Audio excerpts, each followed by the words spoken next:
Bueno, pues bienvenidas y bienvenidos a este seminario, a esta especie de curso monográfico que estamos haciendo en este fantástico congreso virtual, lleva tanta experiencia, ¿no? Tantos años en el ámbito de la psiquiatría, que es Interpsiquis, en la edición de 2023.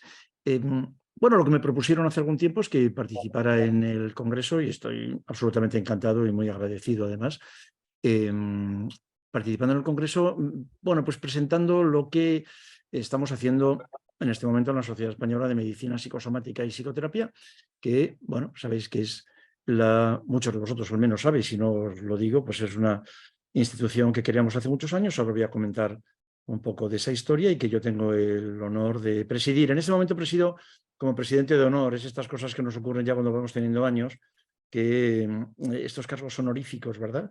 que se aproxima mucho al cementerio de los elefantes. Pero bueno, yo creo que sigo teniendo alguna posición dentro de la SEMPI y también estoy muy orgulloso y muy encantado de que eso, muy agradecido de que eso sea así. En lo que estamos trabajando en la Sociedad Española de Medicina Psicosomática y Psicoterapia desde hace muchísimos años es en el desarrollo de modelos de psicoterapia que tengan interés clínico, que tengan interés clínico lo tienen todos, quiero decir, que tengan una cierta aplicación práctica, sensata, en el sentido de que coincidan con las necesidades sociales, las necesidades culturales del siglo XX primero, de finales del siglo XX, que es cuando yo comienzo a trabajar en este ámbito, y desde luego de principio del siglo XXI en este momento. Bueno, voy a compartir, he preparado unas diapositivas para esta presentación, voy a compartir la pantalla. Bueno, esto sería así, exactamente así.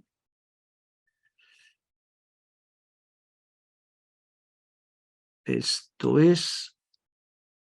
es la presentación que he preparado y sobre ello vamos a ir comentando, voy a comentaros algunas cosas y luego pues tendremos seguramente algún espacio para que me preguntéis si todavía os parece que hay algo que se pueda preguntar, que podéis tener algún interés en ello. Yo estaré encantado de contestar a vuestros comentarios, a vuestras preguntas.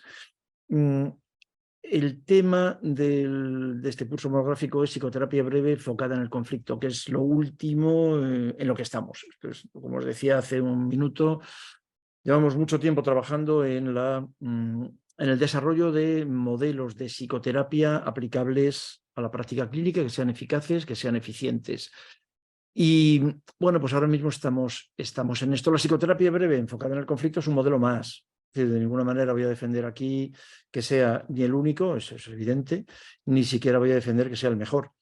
Pero bueno, lo que sí que me parece es que puedo defender, y lo hago, que es un modelo muy eficaz, que es un modelo otra vez muy eficiente, que la relación entre el esfuerzo que ponemos en la psicoterapia, en el proceso y los resultados, esa relación es una relación muy buena, y que en todo caso también lo que quiero plantearos es que es un modelo profundo y absolutamente vivo, que está cambiando permanentemente, que hace unos meses podía estar hablando de psicoterapia breve en otros lugares, en otros espacios.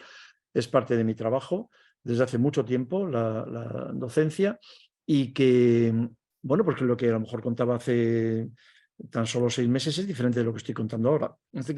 Quiero decir con eso que estamos muy activos, muy permanentemente trabajando, permanentemente investigando y permanentemente aplicando lo que nos parece que es útil de todo lo que se publica cada día con respecto a la psicoterapia. Bueno, pues sí, intentar integrarlo y colocarlo dentro del modelo, que no deja de ser un modelo, dentro de un modelo como un mapa. Luego hablaremos de eso, ¿no? Lo que voy a plantearos es una especie de mapa. Para ser exactos, en este tiempo en el que tenemos durante esta tarde, estas horas, voy a presentaros solamente unas ideas generales para el mapa, ni siquiera todo el mapa, como podéis imaginarlo, solo unas ideas generales.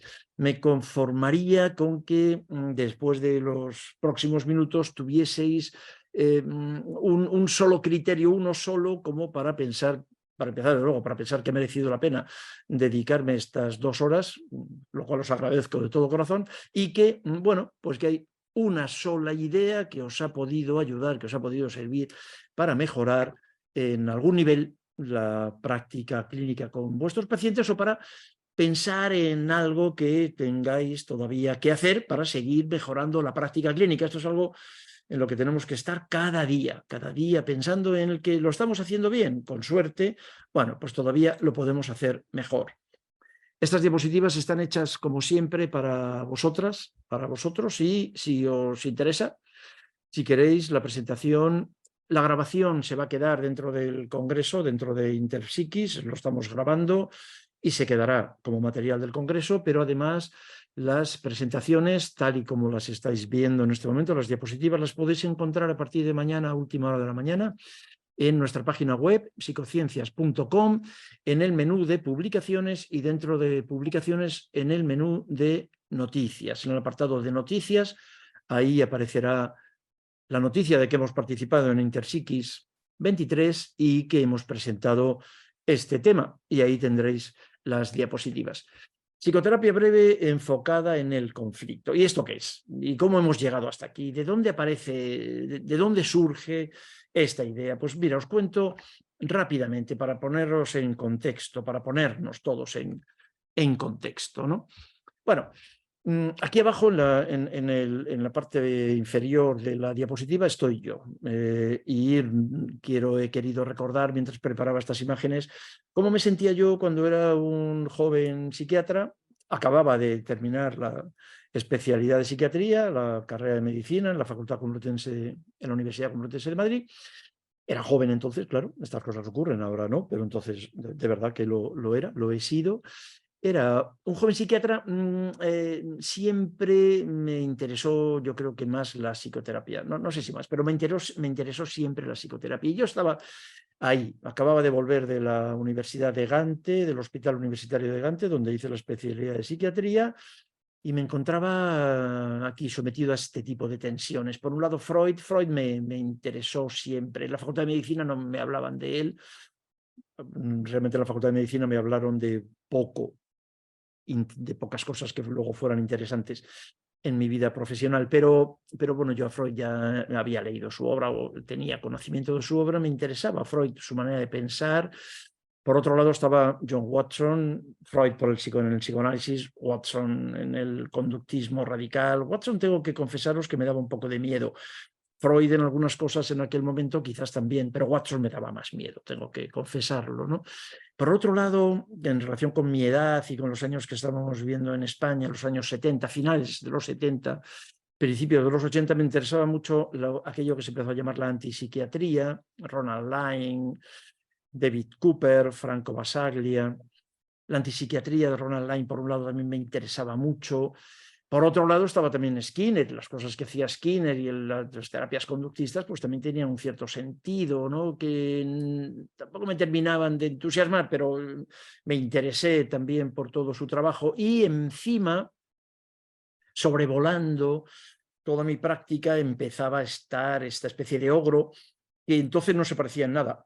Entonces era casi bueno, era un personaje benigno, ¿no? Con respecto a lo que después se ha ido mostrando que es Big Pharma, lo que vulgarmente llamamos como la industria farmacéutica, ¿no? Pero ya empezaba también por ahí una forma particular de hacer psiquiatría que a mí también me daba, no sé si me daba más miedo que Watson o casi el mismo. Bueno, ahí estaba. Ahí me encontraba con todas estas dudas que necesitaba un modelo, no se puede hacer psicoterapia sin tener un modelo, sin tener una referencia. Yo entonces era muy joven y necesitaba este modelo y bueno, empecé a darle vueltas, ¿no? Y quería ser psicoterapeuta, pero quería elegir un modelo de psicoterapia. Yo quería satisfacer las necesidades de gran cantidad de pacientes. En ese momento yo era médico residente de un hospital y bueno, me interesaba la formación psicoanalítica. De hecho, me formé en psicoanálisis, pero me daba cuenta de que eso en el hospital era difícilmente manejable. Yo había muchos pacientes y yo quería satisfacer sus necesidades, pero también tengo que reconocer que quería satisfacer las mías. Yo seguro, yo creo que vosotras y vosotros también. pero yo me daba cuenta de que la práctica ortodoxa psicoanalítica no estaba pensada para mis nervios, no para mi manera de ser, mi manera de querer ser psicoterapeuta. Y entonces empecé ya desde entonces a buscar un modelo, como decía, un modelo eficaz. Esto es, quería que mis pacientes mejorasen, pero que además lo hicieran con un cierto ritmo, ¿no? Claro, a mí me interesaba mucho el paciente. Ya se empezaba a hablar en aquella época, yo soy de la generación del DSM-3. Y ya desde cómo se empezó a usar el DSM-3 yo empecé a preocuparme. A mí me interesaba mucho más el paciente más allá del diagnóstico. Mucho más allá del diagnóstico. Me interesaba el paciente, me interesaba su historia, me interesaba su entorno, me interesaba no solo el qué le pasa, que era la típica pregunta que heredamos del modelo médico, ¿no? ¿Qué te pasa? A mí me interesaba desde que era chiquitín, me interesaba el qué te ha pasado. ¿Qué te ha pasado, no? ¿Y qué te puede pasar? ¿Y qué te está pasando? ¿Qué te está pasando ahora y dónde? Que era pues el Madrid de finales de los años 70. Así que, bueno, seguí avanzando en un modelo de psicoterapia de inspiración psicoanalítica que llamamos curiosa, curiosa como emoción, la curiosidad como emoción. Curiosa, ¿qué es esto? Pues insatisfecha. Una psicoterapia de inspiración psicoanalítica insatisfecha. Me parecía que estaba muy bien, ganó Freud con respecto a Skinner, pero me parecía que necesitábamos algo más, ¿no? Una psicoterapia capaz de integrar los aportes teórico-técnicos de otros enfoques. Claro, lo que ocurre es que para eso había que desarrollar un ECRO. ECRO son las siglas de Esquema Conceptual Referencial Operativo.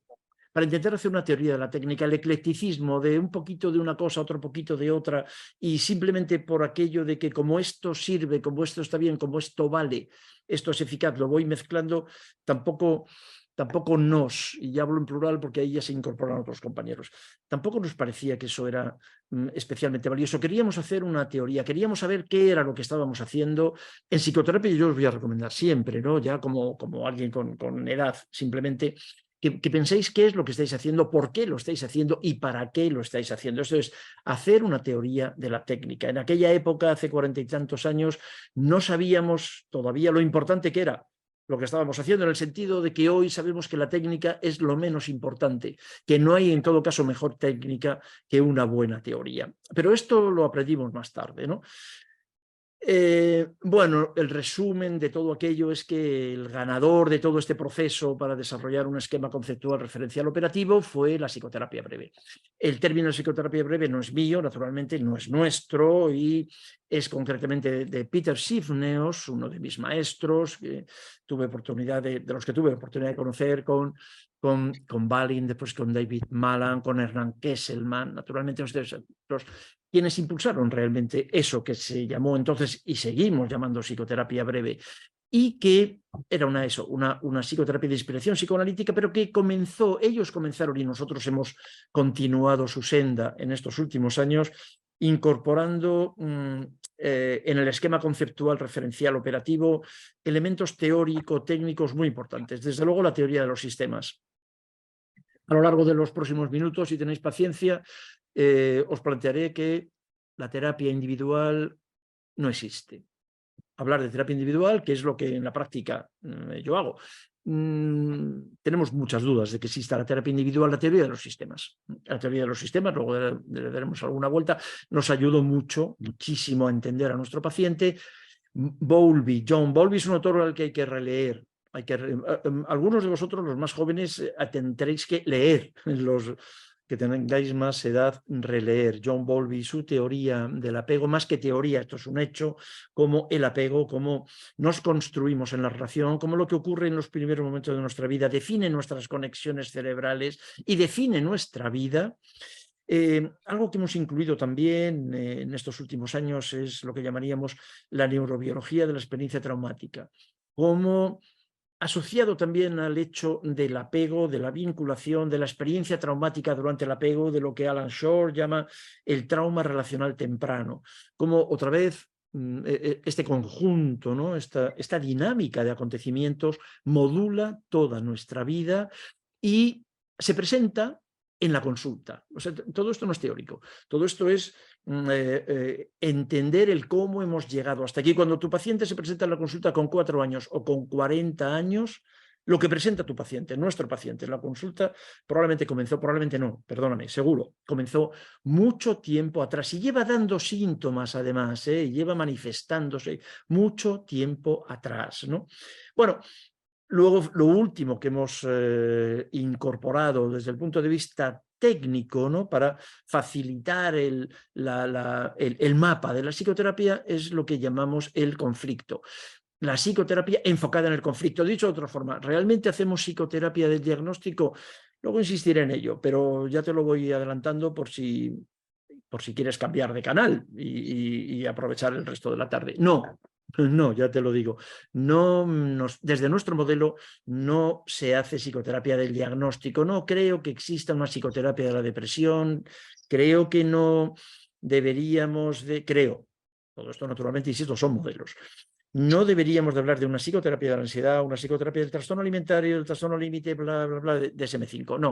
No, me parece que hacemos, o al menos nosotros, lo que yo te voy a proponer es que hagamos psicoterapia del conflicto por el cual conflicto, que luego definiremos, que genera tensión, que genera angustia y que cada ser humano manifiesta de una manera diferente. Dicho de otra forma, cada persona deprimida que tú ves en la consulta con criterios de DSM-5, de depresión, de ansiedad, de lo que tú quieras, se deprime por algo diferente, ¿no? Por una secuencia de acontecimientos vitales y factores desencadenantes y factores mantenedores, tal, diferente, ¿no? Y eso es lo que voy a sugerirte en este modelo. Dentro de este modelo es una psicoterapia breve, de tiempo limitado, focalizada, enfocada en el conflicto. Con todo esto, en el año 78 ya, con otros compañeros, con otros colegas interesados en la misma dirección, fundamos la Sociedad Española de Medicina Psicosomática y Psicoterapia. En la Facultad de Medicina, recuerdo perfectamente que el acta fundacional la firmamos en el aula 1. Aquí tienes una imagen, una foto de la Facultad de Medicina. En aquel momento yo era profesor de la facultad y esa es la Facultad de Medicina en la que yo estudié y en la que era profesor, y en ese momento también estaba trabajando en el Hospital de la Princesa, y algunas de las cosas que os voy a comentar, que os estoy comentando aquí, comenzaron nada que ver con lo que estoy contando ahora, ¿no? Me doy cuenta cuando preparo las diapositivas, incluso ahora cuando lo estoy contando, qué diferente eran las cosas que hacíamos en el Hospital de la Princesa hace 45 años ya, más o menos. No, más o menos no, exactamente 45 años. Qué diferente era lo que hacíamos entonces a lo que hacemos ahora, pero esta es un poco la historia de este modelo, del cómo hemos llegado hasta aquí permanentemente pensando, incorporando, integrando, creo que en lo posible creciendo, ¿no? Bueno, hay un par de elementos básicos también para poder entender lo que quiero contaros, ¿no? ¿Qué es la psicoterapia? Vamos a definir primero qué es la psicoterapia. Hay miles de definiciones, como sabes muy bien. Bueno, miles a lo mejor estoy exagerando, no estoy forzando, pero hay muchísimas definiciones de psicoterapia. A mí me gusta mucho una, también de uno de mis profesores en Brief Psychotherapy, ¿no? Psicoterapia breve. Tiene un libro que se llama así, Solomon Garfield. Y Garfield definía la psicoterapia como un proceso interpersonal planificado. Me gusta lo de planificado y por eso lo he subrayado. El subrayado en rojo es mío. Un proceso interpersonal planificado. Mira, cuidado con esto, planificado, en el cual la persona menos trastornada, el terapeuta, intenta ayudar a la persona más trastornada, el paciente, a superar su problema. Me gusta mucho esta definición de Garfield, que tiene 40 años, por lo menos, porque hace algo que me parece muy útil, muy importante, que es, y que tampoco yo creo que él sabía en su momento la repercusión que iba a tener ahora, que es pensar en la persona del terapeuta. La persona menos trastornada, o sea, acepta que el terapeuta puede estar trastornado, pero que, claro, lo estamos, pero que, bueno, a pesar de todo, entonces podemos ser terapeutas, pero podemos ser terapeutas siempre que podamos mirarnos y podamos. Esto es absolutamente fundamental hoy, es algo muy importante en nuestro modelo, ¿no? Lo que llamamos el factor T. El factor T la importancia del psicoterapeuta, de la persona del psicoterapeuta en el proceso. A mí me parece que un proceso psicoterapéutico tiene bastante que ver con que uno de los dos miembros de la relación, preferentemente el terapeuta, sepa lo que está pasando. Esto es, que seamos capaces de entender lo que está ocurriendo en la relación. Entender lo que está ocurriendo en la relación y que entender que la psicoterapia es una relación y que la psicoterapia no es algo que le pasa solamente al paciente. La psicoterapia es un fenómeno fantástico que ocurre en una relación, en la que, nos guste o no, el psicoterapeuta, claro, forma parte. Y es él el que debe de, a mi juicio, el que debe de no tanto controlar, o no solo controlar, que quizás también, pero que desde luego el que debe de saber lo que está pasando. En términos ya más formales, la psicoterapia se ha definido, aquí tenéis una definición, que si queréis descargar las diapositivas mañana, pues la podéis releer tranquilamente, pero he querido remarcar aquí que la psicoterapia es la aplicación informada y tal, con el propósito de ayudar a las personas a cambiar. Mirad, y he puesto en negrita y en rojo la palabra cambiar. Sí, yo creo que ese es el elemento fundamental de la situación. Yo creo que ese es el elemento además nuclear de los problemas en psicoterapia. O sea, todo el mundo sabe lo que tendría que cambiar, pero casi nadie puede cambiar. Lo que pongo yo al final, lo de ahí, cambiar. Todo el mundo sabe. La psicoterapia es un proceso de cambio. La psicoterapia es un proceso para facilitar el cambio. Todo el mundo sabe, y los pacientes te lo dicen, lo hemos escuchado todos miles de veces, si yo ya sé lo que tengo que hacer, si yo ya sé lo que tendría que cambiar, sí, eso es. ¿Dónde está el problema? El problema está en que no sé cómo hacerlo, o no puedo hacerlo, o quizás incluso no quiero hacerlo, pero ese es el problema. Yo creo que el problema fundamental tiene que ver con cambiar. Así que vamos a ver qué podemos hacer, y esto fue fundamental para nosotros. En los años 70, cuando empezamos a trabajar y aprender psicoterapia breve en la Tavistock Clinic en Londres, después con Hernán Kesselman en Madrid, con Pawlowski, con Rodríguez, ¿por qué la gente no cambia? ¿No? Cambiar. Los continentes se mueven, se siguen moviendo. Los continentes se mueven poco, pero se siguen moviendo. La pregunta que ya nos hacíamos entonces y que nos hacemos ahora mucho más tarde y que yo recomendaría que os siguieseis haciendo el resto de vuestra vida es ¿por qué no cambian las personas? Pues las personas no cambian porque uno de los mandatos biológicos de todas las especies es mantener el medio interno, mantener la constancia del medio interno. ¿De acuerdo? Eso es de Claude Bernard y es el mantenimiento de la homeostasis, mantener el medio interno. Aristóteles lo había dicho mucho antes que Claude Bernard, ¿no? El ser humano tiende a no cambiar. Tendemos a no cambiar, ¿no?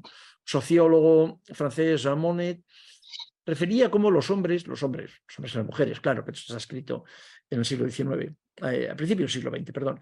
Los hombres solo aceptan el cambio resignados por la necesidad y solo ven la necesidad durante las crisis. Sí, por cierto, nuestros pacientes vienen a la consulta no por el síntoma, no por el diagnóstico.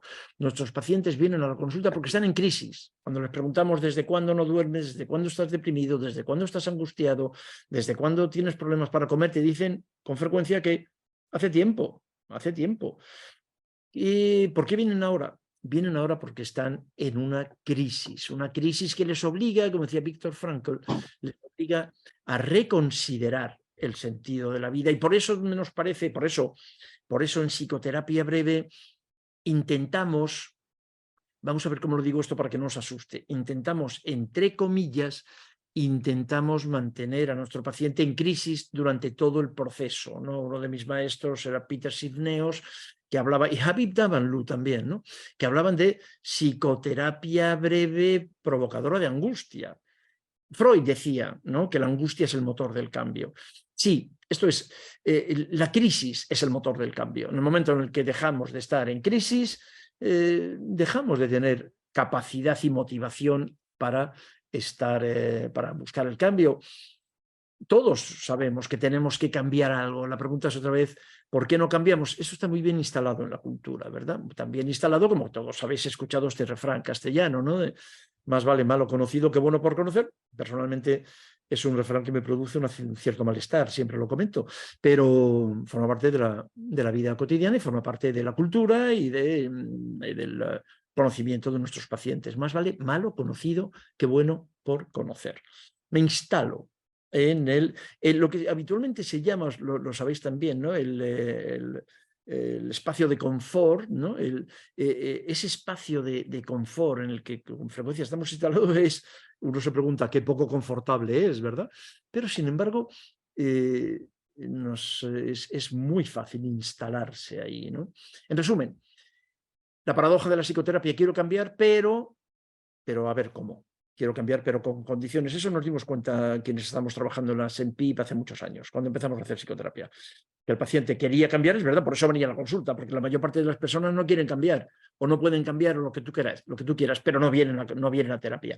Estamos hablando de una población clínica. Esto es una población seleccionada, particularmente capaz, fuerte, valiente, ingeniosa, que son los que vienen a terapia. La mayoría de la población podría ser objeto de terapia, pero no viene a terapia. Solo vienen unos cuantos que son los más valientes y los más valiosos y los más capaces y los más fuertes. Y a pesar de todo, les cuesta mucho trabajo cambiar, y nos dimos cuenta. Y no era algo que se pudiera manejar solo diciendo tú lo que tienes que hacer es... No, necesitaban algo que les ayudara a cambiar, ¿no?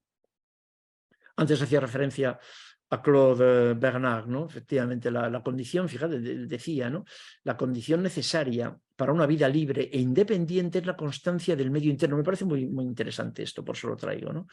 Condición necesaria para una vida libre e independiente. Para una vida libre e independiente, una condición necesaria es mantener el medio interno. Esto es que haya cosas que no cambien. Está bien, puede parecer paradójico, pero es exactamente así. Así que vamos a ver cómo con estos mimbres desarrollamos un modelo psicoterapéutico en el que además, como decía al principio, tenemos que salvar la circunstancia del paciente, el medio, el sistema. No hacemos terapia individual. En la práctica es una forma de hablar. Mi modelo interpersonal de terapia es supuestamente terapia individual. Entonces mi experiencia personal, profesional, siempre ha sido con pacientes de 1 en 1 o como mucho de 2 en 2 en terapia con la pareja. Terapia de pareja hace siempre, porque aunque el paciente venga de 1 en 1, la pareja es siempre un elemento de conflicto, entonces siempre hablamos de la pareja.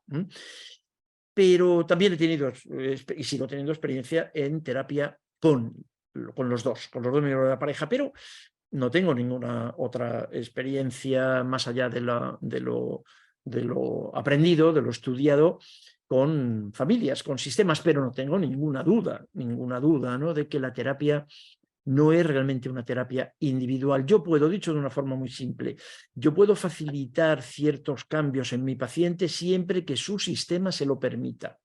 Esto es exactamente así. No te gustará, no te gusta ni a ti, ni cuando yo era más joven tampoco me gustaba y decía, qué barbaridad, que... Bueno, para ser psicoterapeuta hay que venir llorado, o sea, hay que llorar antes de casa. Esto es lo que hay, ¿de acuerdo? No hay terapia individual. Como decía Ortega, esa frase típica, ¿no?, de que yo soy yo y mi circunstancia.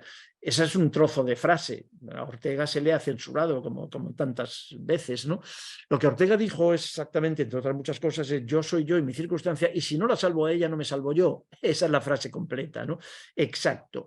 El sistema forma parte de mi paciente. Yo realmente estoy haciendo terapia del sistema, trabajando con uno de los elementos del sistema. Si me enemisto al sistema, si me enfrento con el sistema, las probabilidades de éxito son pequeñas. Así que uno de los elementos que forman parte de este modelo es la inclusión del concepto del sistema. Acuérdate que lo decíamos al principio de esta presentación. La circunstancia del paciente, del sistema, del microsistema, del sistema familiar, si quieres, y por supuesto, naturalmente, del macrosistema, de la cultura en la que estamos trabajando.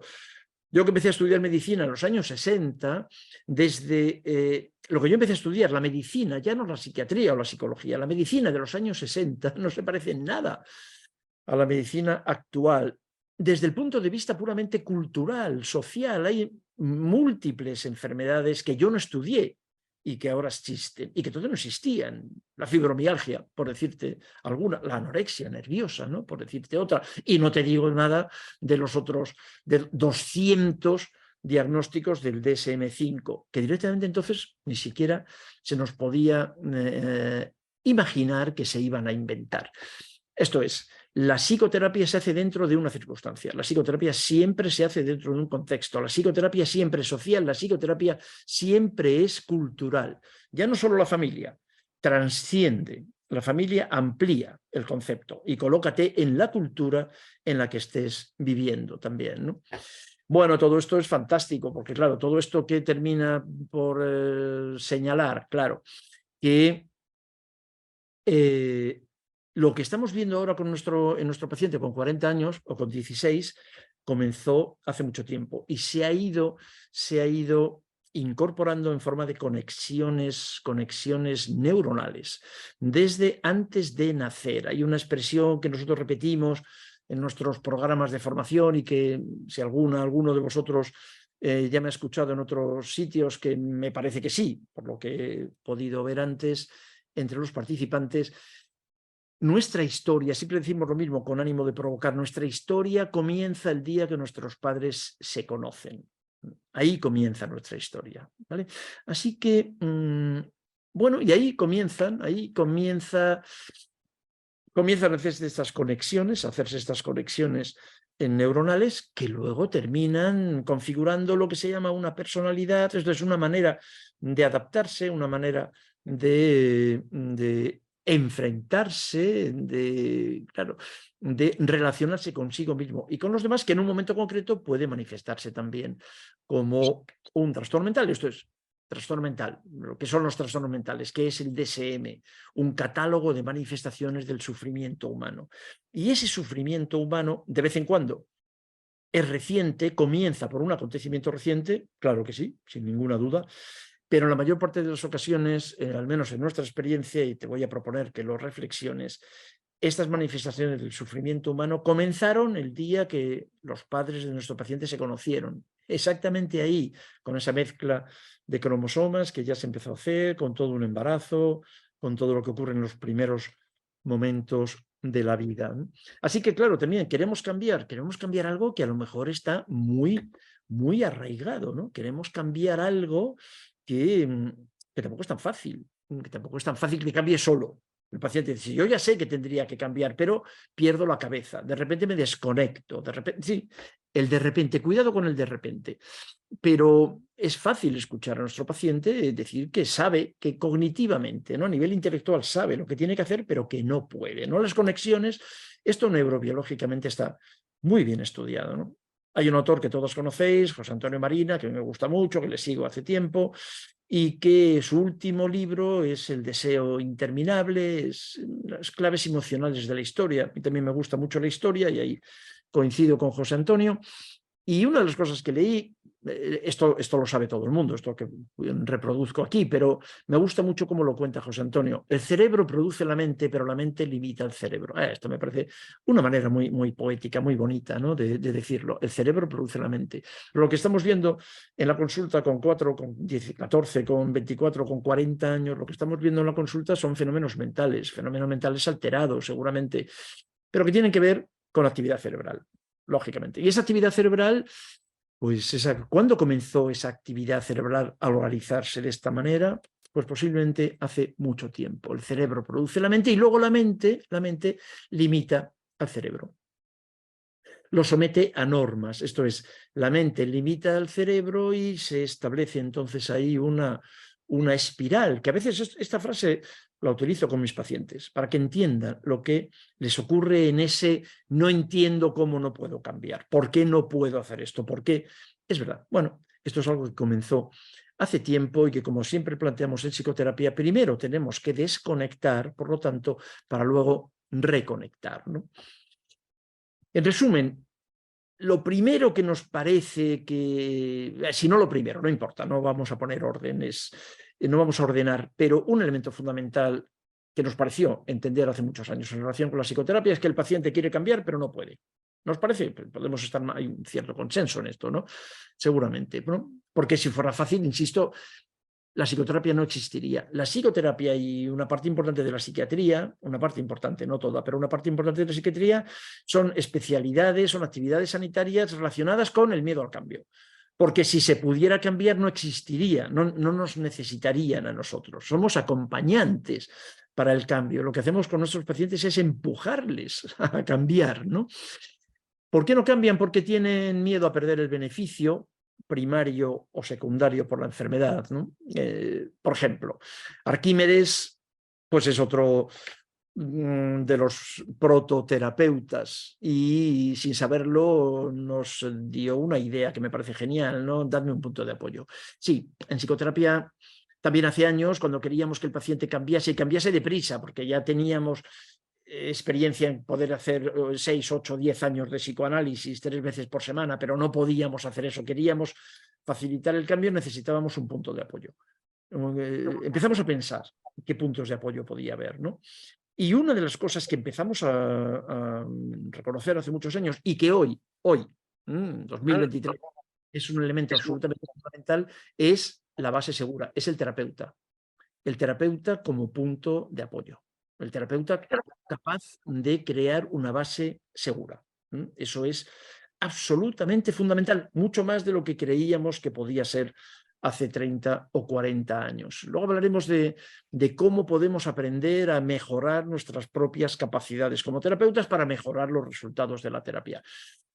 También nos dimos cuenta, nos pareció darnos cuenta, de que la base segura, un concepto de Mary Ainsworth y de John Bowlby, que la base segura tenía bastante que ver, o sea, ayudaba mucho cuando los objetivos del paciente y del terapeuta eran compatibles. Entonces, cuando el paciente y el terapeuta estaban de acuerdo, en ese momento ya lo estaba diciendo también Rogers y Bordin, que desarrollaban el concepto de alianza terapéutica, que hubiese un acuerdo en las metas y un acuerdo en las tareas. Eso nos parecía importante, que eso estuviese a nosotros y a muchos otros autores, faltaría más, que estuviésemos de acuerdo, que los objetivos del paciente y del terapeuta fueran compatibles. Esto ha sido muy importante en el desarrollo de este modelo y en el desarrollo, yo creo, de la psicoterapia. Con la psicoterapia de objetivos limitados, con objetivos más que limitados, si queréis, incluso de objetivos compartidos, que sepamos lo que vamos a hacer. Y también nos encontramos con una imagen que siempre que tengo oportunidad os muestro, que habéis conocido, que ya habéis visto muchas veces, ¿no? Y que es una imagen, es una fotografía que yo tengo muchas copias de esta foto en la consulta y que la muestro, se la muestro a mis pacientes y siempre a mis alumnos, ¿no? Que tengo la fortuna de todavía disfrutar de ellos. El motivo de consulta, y muchos me habéis escuchado decir esto como un mantra, lo decimos permanentemente, el motivo de consulta en psicoterapia nunca es el problema, nunca. El motivo de consulta es un problema, siempre hago este matiz, el motivo de consulta es un problema, faltaría más, pero el motivo de consulta nunca es el único problema, nunca. El motivo de consulta es depresión, bueno, el motivo de consulta es ansiedad, es trastorno alimentario, es trastorno del sueño, supuesto trastorno adaptativo, no importa, el consumo de sustancias, el motivo de consulta nunca es el problema, ¿de acuerdo? El motivo de consulta es simplemente una verbalización del sufrimiento.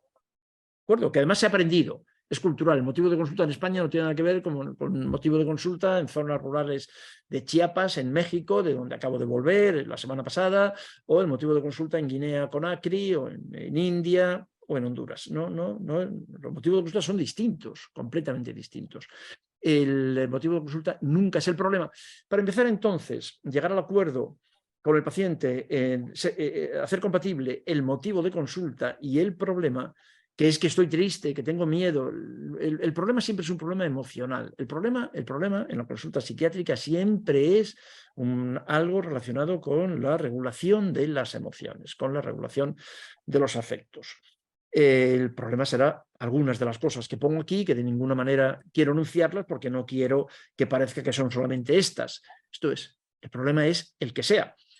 Y nuestro trabajo consiste en, de acuerdo con el paciente, explorar la parte inferior del iceberg, ¿no? O del iceberg, como decimos en castellano. Y siempre digo a mi paciente, lo que hundió al Titanic, y todo el mundo sabe lo que pasó con el Titanic y todo el mundo ha visto la película, además, de Cameron. Lo que hundió al Titanic no fue la parte visible, eso lo pudieron esquivar. Lo que hundió al Titanic y lo que está hundiendo a mi paciente y haciendo sufrir a su terapeuta es lo que no se ve. Eso es lo que hundió al Titanic, ¿no? En este modelo en el que estamos, del que estoy contando como un modelo concreto, el modelo está focalizado en la parte que no se ve. Porque sobre la parte que se ve hay libros de autoayuda y hay psicofármacos. Esto es, sobre la sintomatología visible hay muchas cosas que hacer. y estoy encantado de que se hagan, no tengo problemas con eso. El modelo que os estoy ofreciendo es un modelo enfocado en lo que no se ve, no en el motivo de consulta. Es un modelo enfocado en el problema, en el conflicto. Conflicto como situación vital, generadora de angustia, estrés crónico, cortisol, etcétera, etcétera, etcétera, ¿no? Como luego veremos. Los miedos.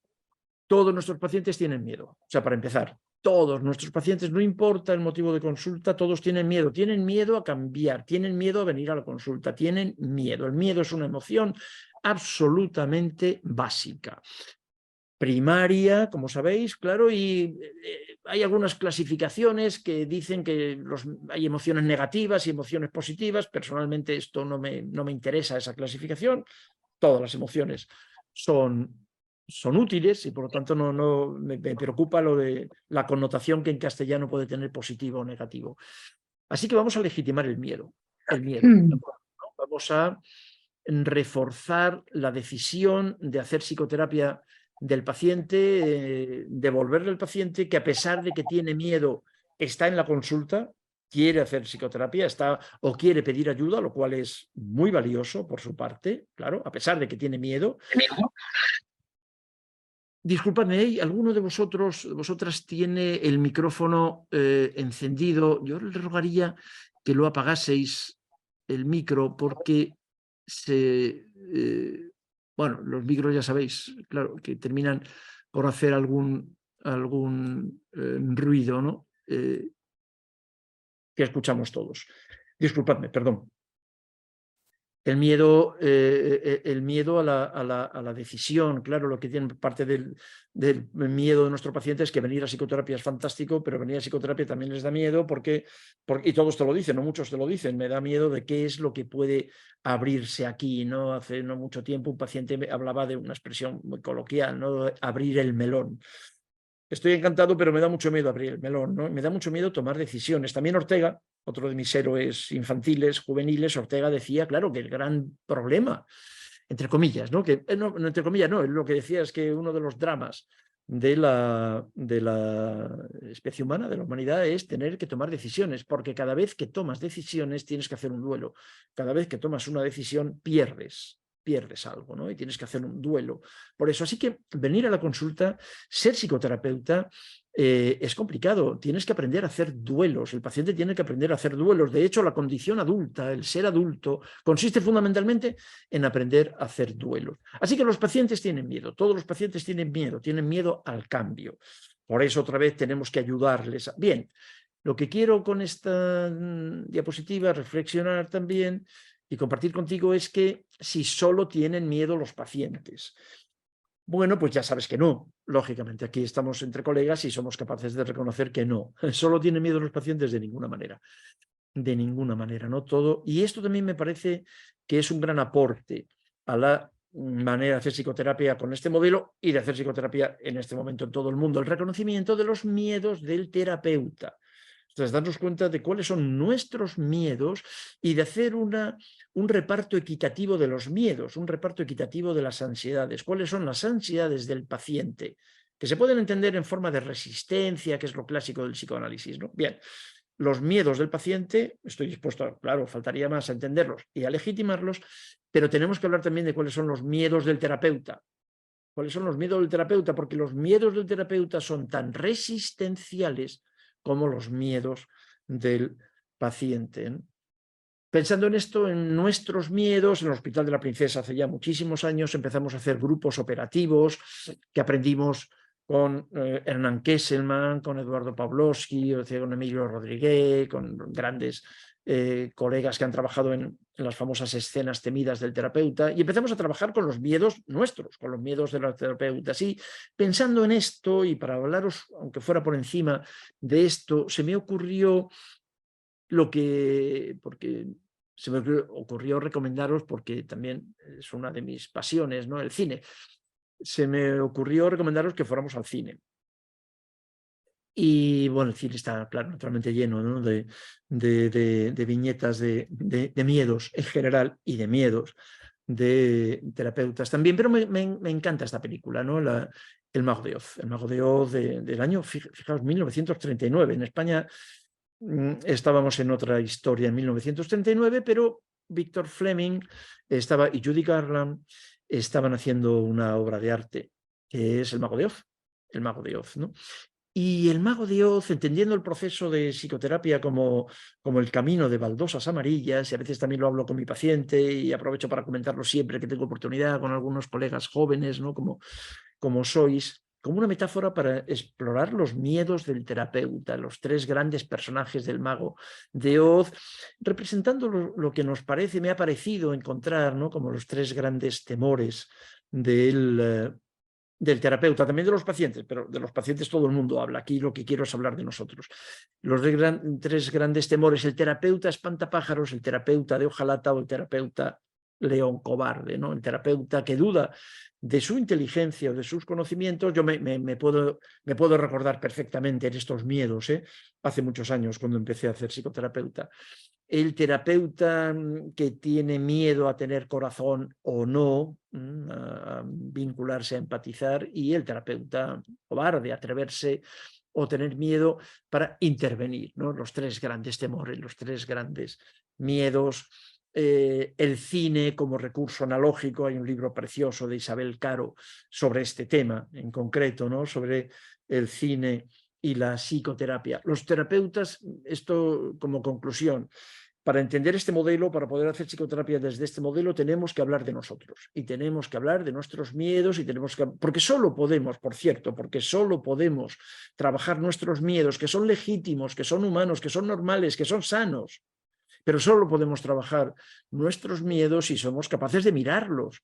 No podemos evitar el miedo, exactamente igual que no podemos dejar de hacer filtración renal o digestión, o no podemos decirle a alguien no tengas miedo.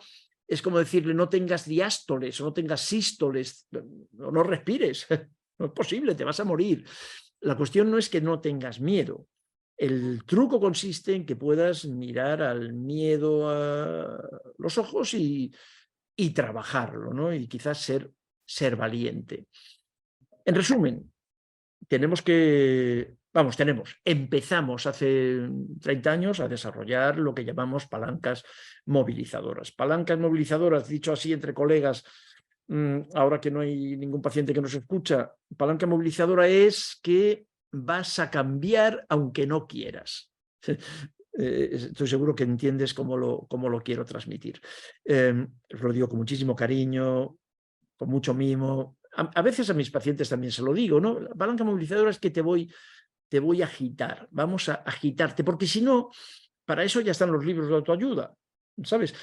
No, las palancas movilizadoras tienen que ver con eso que decíamos antes, que vas a cambiar. Yo te voy a ayudar a cambiar, yo te voy a movilizar, te voy a empujar. Este es un elemento fundamental en psicoterapia breve, lógicamente, ya está. Ahí, de hecho, es yo creo el elemento diferenciador con respecto a otras formas de terapias psicoanalíticas ortodoxas, ¿no? Palancas movilizadoras hay muchas y tampoco las he ordenado. No es que una sea anterior a la otra o mejor que otra, no. Estas son palancas movilizadoras. Para empezar, no las he enumerado, pero me parece que esta es verdad que esta primera es fundamental. La base segura, la vinculación, la alianza terapéutica, la relación. Lo que se ha roto en la relación se repara en la relación. Como decía Irving Yalom, y repetimos también nosotros permanentemente, lo que cura es el vínculo. Se cambia por amor. Lo que cura es el vínculo, eso es lo que cura. Y luego sobre el vínculo, sobre la alianza terapéutica, en esa base segura, fiable, coherente, permisiva, con límites, en esa base segura ponemos la técnica. Sí, ahí ponemos nuestros títulos universitarios, nuestros conocimientos, nuestro máster, nuestra técnica, pero si no hay una base segura, no hay psicoterapia. Hazme caso, no hay psicoterapia. Pues se pueden hacer cosas, pero no estoy seguro de que sean intervenciones psicoterapéuticas. Así que la palanca movilizadora es realmente, la base segura es una palanca movilizadora. La base segura, que aparentemente es solo tratar bien al paciente, ser respetuoso, ser cariñoso sin ser empalagoso, o sea, cariñoso sin ser un amigo. naturalmente, ni ser un... No, no, no, no. Ser respetuoso, ser cuidado con la confidencialidad, mantener los criterios de seguridad, el marco de seguridad psicológico, ser puntual, estar mindful con él. Luego vamos a ver algunas cosas más. Eso es muy movilizador, ¿no? Yo aprendí con David Mallam en Londres el concepto de limitación temporal como palanca movilizadora y me pareció una cosa sobrecogedora en los años 80. La limitación temporal, el simple hecho de decir tenemos 12 sesiones, que es lo que yo aprendí con David, 12 sesiones, era tremendo, ¿no? Cómo mejoraba la eficacia y la eficiencia del paciente y del terapeuta. Siempre es cierto que tuviéramos una definición clara de los objetivos. Esto es, ¿qué es lo que vamos a conseguir? ¿Qué es lo que queremos conseguir? ¿Dónde vamos? La psicoterapia también como un viaje. ¿Dónde vamos y cómo vamos? Bueno, pues con eso vamos a poner una limitación temporal. La limitación temporal es una palanca movilizadora de primera categoría. Por eso seguimos hablando de psicoterapia breve. La psicoterapia breve, no te asustes si es tu primera aproximación al fenómeno. La psicoterapia breve no tiene por qué ser corta. Una psicoterapia breve puede durar 2 años.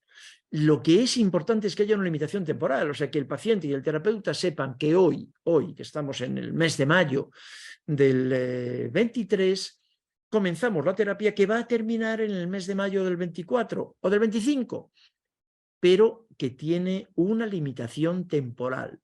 Yo aprendí con David Mallam 12 sesiones, incorporamos 20 sesiones en el Hospital de la Princesa y luego ahora en el centro clínico en el que trabajamos, pues depende, naturalmente, depende del paciente, depende del terapeuta, depende de una serie de factores, pues pueden ser 26, 28, 30, 36 sesiones, un año, no importa. No importa el número, lo que importa es que haya una limitación temporal, que los dos agentes de terapia sepan que tienen un trabajo que hacer en un marco temporal concreto, que por cierto es simplemente adaptar a la terapia el resto de los condicionantes de la vida. Toda tu vida, toda mi vida está marcada por el tiempo.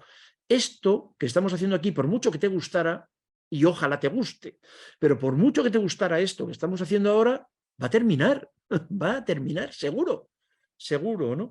Como termina todo lo que haces a lo largo de tu día, empieza y termina. Y sueles además tener un momento para terminar, curiosamente, todo menos la psicoterapia. Nos parecía desde hace mucho tiempo que eso era incoherente con el estilo de vida occidental en el que estábamos viviendo, ¿no? Lógicamente. Ahora bien, la definición de los objetivos tiene que ser muy clara, el terapeuta tiene que ser un terapeuta activo y empático, eso es muy importante, es un concepto de Sándor Ferenczi fundamental. Él decía, sin empatía, él decía sin simpatía, bueno, como se tradujo, ¿no?, del alemán, sin simpatía no hay terapia, completamente de acuerdo con él, claro. La planificación es una palanca movilizadora, que tú sepas lo que estamos haciendo y que el paciente también lo vaya sabiendo, ¿no?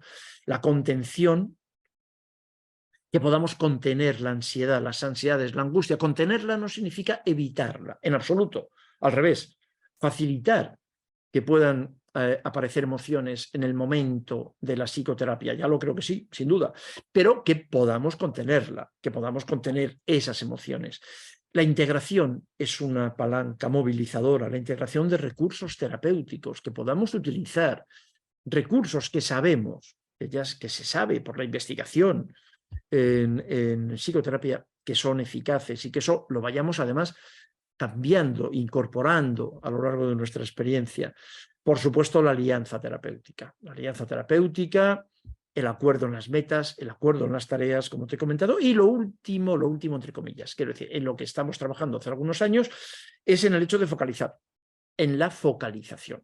La psicoterapia breve o psicoterapia focal. ¿Y en qué focalizamos? Vamos a ver. Bueno, pues mira, para focalizar en lo que estamos focalizando, lo que aprendimos es focalizar en lo que hemos llamado los conflictos básicos.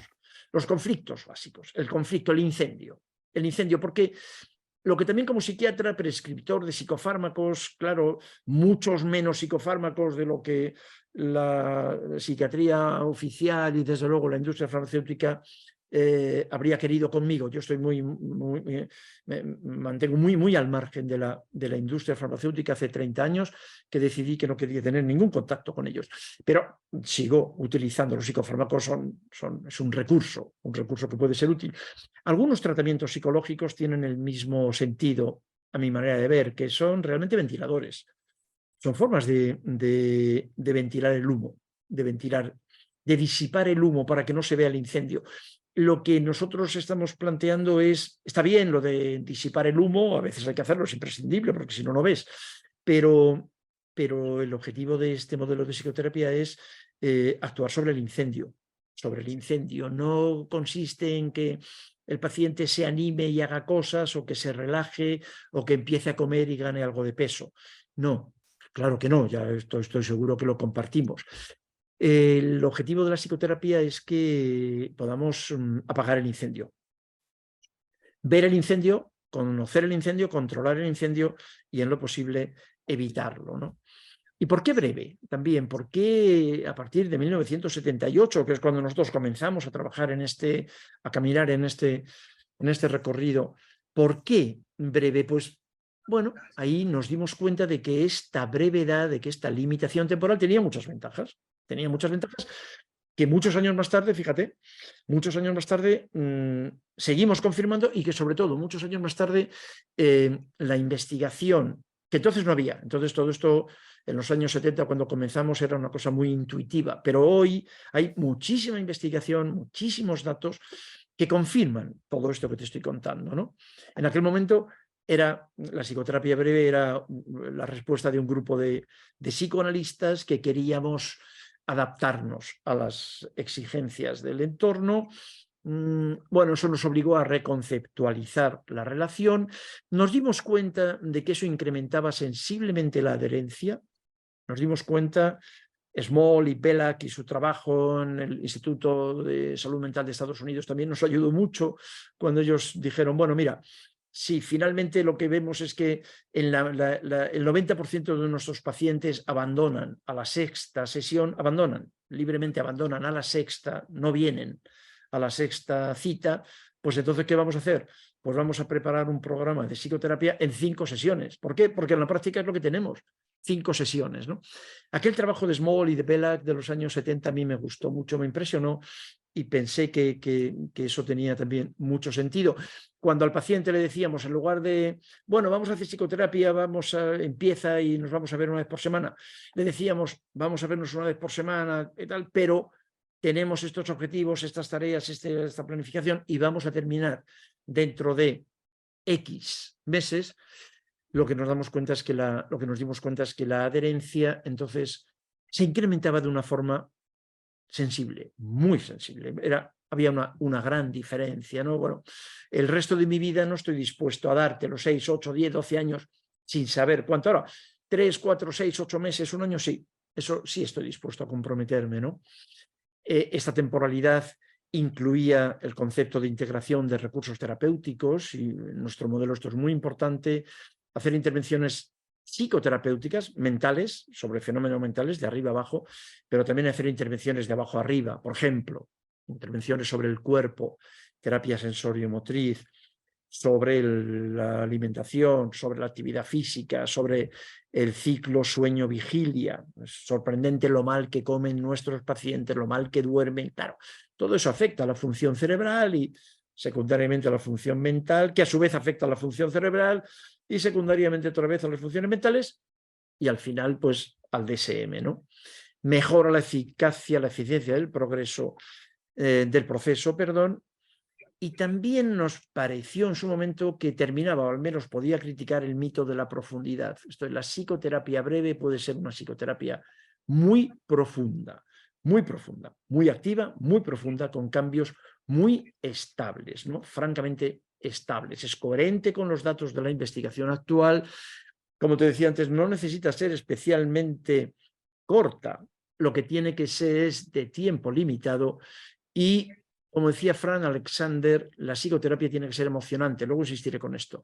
Es realmente una experiencia emocional correctora. Esta es la psicoterapia. La psicoterapia es una experiencia emocional correctora con resultados a largo plazo. Cuando Freud, en una de sus conferencias en el Colegio de Médicos de Viena, hablaba de análisis terminable, interminable. Él lo que decía, y a mí aquello me gustó mucho y lo he querido hacer mío, citando como siempre, claro, el copyright, ¿no? Él decía que el análisis, en su terminología, la psicoterapia termina. La psicoterapia es terminable, pero la relación con el terapeuta es terminable. El análisis es terminable, pero lo que él pretendía y lo que nosotros pretendemos con este modelo es que la psicoterapia se convierta en un proceso interminable, porque la psicoterapia lo que ha conseguido, una psicoterapia bien hecha, y hoy eso está bien demostrado y además con estas palabras. Hay psicoterapias bien hechas y hay psicoterapias mal hechas. Hoy, insisto, tenemos muchísimos datos sobre esto, ¿no? La psicoterapia bien hecha tiene resultados a largo plazo. Termina la relación con el terapeuta, pero las conexiones que se han hecho en la relación con el terapeuta como experiencia emocional correctora se mantienen el resto de tu vida. Eso es una experiencia que forma parte de nuestro trabajo profesional, incluso estoy pensando de nuestra propia experiencia como pacientes de psicoterapia breve hace 40 años, ¿no? Cuando estábamos en todo el proceso formativo. Y también otra de mis maestras, que siempre recuerdo con cariño, en psicoterapia de tiempo limitado, Hannah Livenson, este es un estudio patrocinado por Hannah, bueno, se hizo en otro sitio, pero que ella tuvo mucho que ver con ello, con este trabajo, y que te hago aquí un resumen muy simple, ¿no? Y es el porcentaje de cambio, el porcentaje de mejoría. El porcentaje de mejoría en relación con la temporalidad. El porcentaje de mejoría entre 26 y 104, para resumirlo muy simple y de una forma un poco provocadora también, ¿no? Con ánimo de eso, de provocar, los grandes cambios se producen en las 26 primeras sesiones. Si en lugar de 26 quieres decir 30, yo estaré absolutamente de acuerdo, da igual, pero cuando la psicoterapia está bien hecha, en una base segura, con una buena alianza terapéutica, acuerdo de objetivos, demás, en fin, una psicoterapia bien hecha, los grandes cambios se producen en las primeras 26 sesiones. En línea continua es la percepción del paciente, en línea discontinua es la percepción del terapeuta. El terapeuta es siempre más crítico y como los terapeutas estamos ahí obsesivamente mirando y tenemos otro tipo de finura, pues no lo vemos tan claro. Pero el paciente lo ve muy claro. En las 26 primeras sesiones se produce el gran cambio. Fijaos, entre la sesión, en este esquema, en esta gráfica, entre la sesión 26 y la 104, han pasado 2 años, los cambios son absolutamente despreciables. Es pura calderilla, como decimos. Así que, bueno, vamos a aprovechar estas primeras 26. Insisto, no te lo tomes al pie de la letra lo de las 26. No te enganches con las 26 sesiones. Un número concreto, ¿no? Otro dato que siempre presento, datos sobre esto, hay miles. Si tienes interés, me pides, te doy muchísima bibliografía. Hay todo un trabajo, el gran debate, ¿no? El libro se llama así, el trabajo, el gran debate sobre la psicoterapia de Bruce Wampole. Todos los datos que puedas imaginarte están ahí, pero seguimos estudiando y seguimos leyendo cada día. Pero recojo este dato porque es un dato local, es un dato de la psicología en España. De la psicología en España. Está publicado en Infocop, la revista del órgano de representación de todos los psicólogos españoles, y lo tienes de acceso gratis, y aquí tienes el dato, ¿no? Una encuesta sobre la actualidad de la psicoterapia en España. Bueno, pues esto es una de las cosas de los datos que se presentan y que he rescatado, ¿no? El número de sesiones de intervención hasta el alta terapéutica promedio es de 23 sesiones. 23 sesiones. Vamos a ver, ¿qué lecturas tiene esta? Muchas lecturas. ¿Cuál es la que quiero darle aquí con ánimo de provocarte también? Y yo creo que es una lectura honesta. Es que de media lo que el paciente está dispuesto a darte son 23 sesiones. ¿De acuerdo? En el 70% de los casos, 30 o menos. Da igual. Lo que el paciente en el 70% de los casos está dispuesto a darte son 30 sesiones. Así que da igual que tú quieras estar 20 años. El paciente en 2017 y ahora en 2023 seguramente todavía es menos, claro, lo que te va a dar son 23 sesiones. En resumen, lo que yo te voy a proponer es que con este modelo, con el que tú quieras, pero que pienses y organices y hagas un esquema conceptual referencial operativo y organices un modelo para trabajar ¿en qué? En 23 sesiones, en 30 sesiones, porque es que al final el paciente se va a ir. Entonces, no, esto es lo que te van a dar. Como esto es algo que a nosotros nos ayudó mucho, esta visión posibilista. Esto es lo que tengo, así que voy a adaptarme a lo que tengo, ¿no? Esto es un elemento que influyó notablemente en el desarrollo de este modelo que te estoy contando. Luego, pues hay miles de cosas, pueden ser más o menos anecdóticas, pero que te las cuento aquí también, ¿no? Porque, bueno, yo creo que puede tener su interés, ¿no? Una autora, Jane, una mujer que ha trabajado muchísimo, yo he seguido durante mucho tiempo con mucho entusiasmo, una mujer fantástica, ¿no? Ha trabajado mucho en psicología del cáncer, en la universidad, en el College de Londres, que ha fallecido muy joven y hace poco. Pero bueno, entre otras cosas, lo que ella publica en esta revista, que te doy aquí la referencia, es que para convertir un nuevo objetivo en algo automático, en reconectar las reconexiones. De forma que no sea necesaria la voluntad, necesitamos 66 días. Bueno, pues tampoco está mal, aplícatelo, vamos a aplicarlo, nosotros lo hicimos, vamos a ver, 66 días son 2 meses, un poquito más de 2 meses. Bueno, pues a lo mejor más tiempo, tampoco tengo prisa, no tienen que ser 2 meses, pero que tampoco hace falta mucho más, ¿sabes? Que tampoco hace falta mucho más, por muy grave que te parezca que sea el paciente, que nosotros también vemos pacientes, claro, con situaciones graves, ¿no? Esta es una imagen que me encontré no hace mucho tiempo en Internet, en Google, que siempre digo lo mismo, no sé quién es el autor y lo lamento porque me encantaría citar la referencia, porque la imagen me gusta mucho. Mira, no necesitamos más tiempo. Esto es una de las cosas que me parece haber aprendido y que me han enseñado mis pacientes después de 45 años de práctica clínica. No necesitamos más tiempo, lo que necesitamos es más concentración. Yo creo que los terapeutas no siempre estamos concentrados, ¿no? Y no siempre sabemos qué es lo que cura en psicoterapia, ¿no? ¿La psicoterapia es eficaz? Seguro que sí. ¿Qué es lo que cura? Llevamos 40 años pensando en esto, ¿no? Vamos a intentar encontrar qué es lo que cura en psicoterapia. La psicoterapia es un concepto demasiado abstracto. Vamos a desmenuzarlo, vamos a analizarlo. ¿Qué es de todas las cosas que ocurren en psicoterapia? ¿Qué es lo que cura? ¿Que es más eficaz que la ausencia de las intervenciones? Seguro. Esto es un debate que comenzó Eysenck en 1960 y que ya está resuelto. Algo que quiero también plantearte de una forma muy optimista es que me da exactamente igual el modelo de psicoterapia que utilices. Da exactamente lo mismo. En contra de lo que te han contado en la facultad repetidamente, ninguna forma de terapia se ha mostrado de forma significativa y consistente superior a las demás, sobre todo a largo plazo. Hazme caso. Da igual lo que te han contado, te lo siguen contando en las facultades. Bueno, por los datos, te lo cuentan en la facultad, pero bueno, fuera de la universidad también hay vida. Es decir, que eso es algo que sabemos todos, todos somos universitarios, algunos además hemos sido o seguimos siendo profesores. Fuera de la universidad hay vida y fuera de la universidad hay investigación y da igual el modelo, ¿no? La Asociación Americana de Psicología, la de psiquiatría está en otra cosa.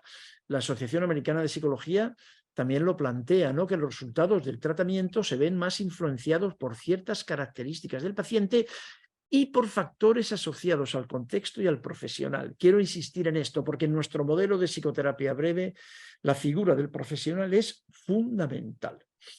Insistir en ello, ¿no? En este mismo trabajo al que hago referencia, que tienes aquí, se señala que no existen diferencias significativas entre distintos modelos de terapia. No lo hay, no lo hay. Esto lo dice la APA y está en la investigación, a pesar de que, insisto, me consta que hay algunos colegas que todavía siguen defendiendo el patrón oro, el patrón científico, que unas tienen más soporte científico. Bueno, pues no parece que eso esté confirmado por la investigación actual. ¿La psicoterapia es eficaz? Sí, seguro que sí. ¿Cualquier modelo de psicoterapia es eficaz? Seguro que también. He dicho que no voy a defender que este sea el mejor, mucho menos el único, ¿no? Pero cuidado, estos son datos también españoles de una revisión preciosa que ha hecho un colega, Alberto Jimeno, hace poco tiempo, ¿no? Hay muchas personas que no mejoran en psicoterapia. Hay muchas personas que abandonan. En algunos encuadres, como es en concreto, los encuadres supuestamente psicoterapéuticos en el ámbito público, el abandono puede llegar hasta un 65%. El abandono prematuro es muy grande, ¿no? Hay personas que empeoran estando en terapia, eso también lo sabes y tenemos que saberlo todos, ¿no? Empeoran. Hay terapias que hacen daño. No, bueno, vete a psicoterapia porque al fin y al cabo la psicoterapia, bueno, pues a lo mejor no te hace nada, ¿no? No, no. Los psicofármacos hacen daño. Los psicofármacos son mayoritariamente sustancias tóxicas que solo se pueden utilizar en momentos muy concretos y durante cortos espacios de tiempo. En eso estamos todos de acuerdo. Los psicofármacos son tóxicos, pero cuidado. Algunos psicoterapeutas también lo son. Algunas psicoterapias también lo son y tienen efectos secundarios. Cuidado. En la práctica real, en la práctica rutinaria, en lo que vemos en España, en los estudios generales que se han hecho en España, en este trabajo tan interesante y reciente de Alberto Jimeno, de media solamente mejora un 35% de los pacientes. Pero aquí lo que quiero señalarte, porque para nuestro modelo, este modelo es muy importante, es que hay diferencias muy grandes entre los clínicos, que no es la psicoterapia, que no es la técnica, que no es el modelo, que quizás seamos nosotros. Lo que mi amigo Barry Duncan llama los super swings, ¿no? Que se podría traducir como super, más o menos como el super loquero, podríamos decir en castellano. Hay diferencias muy grandes entre clínicos y tú lo sabes, igual que yo, igual que todos los que estamos aquí.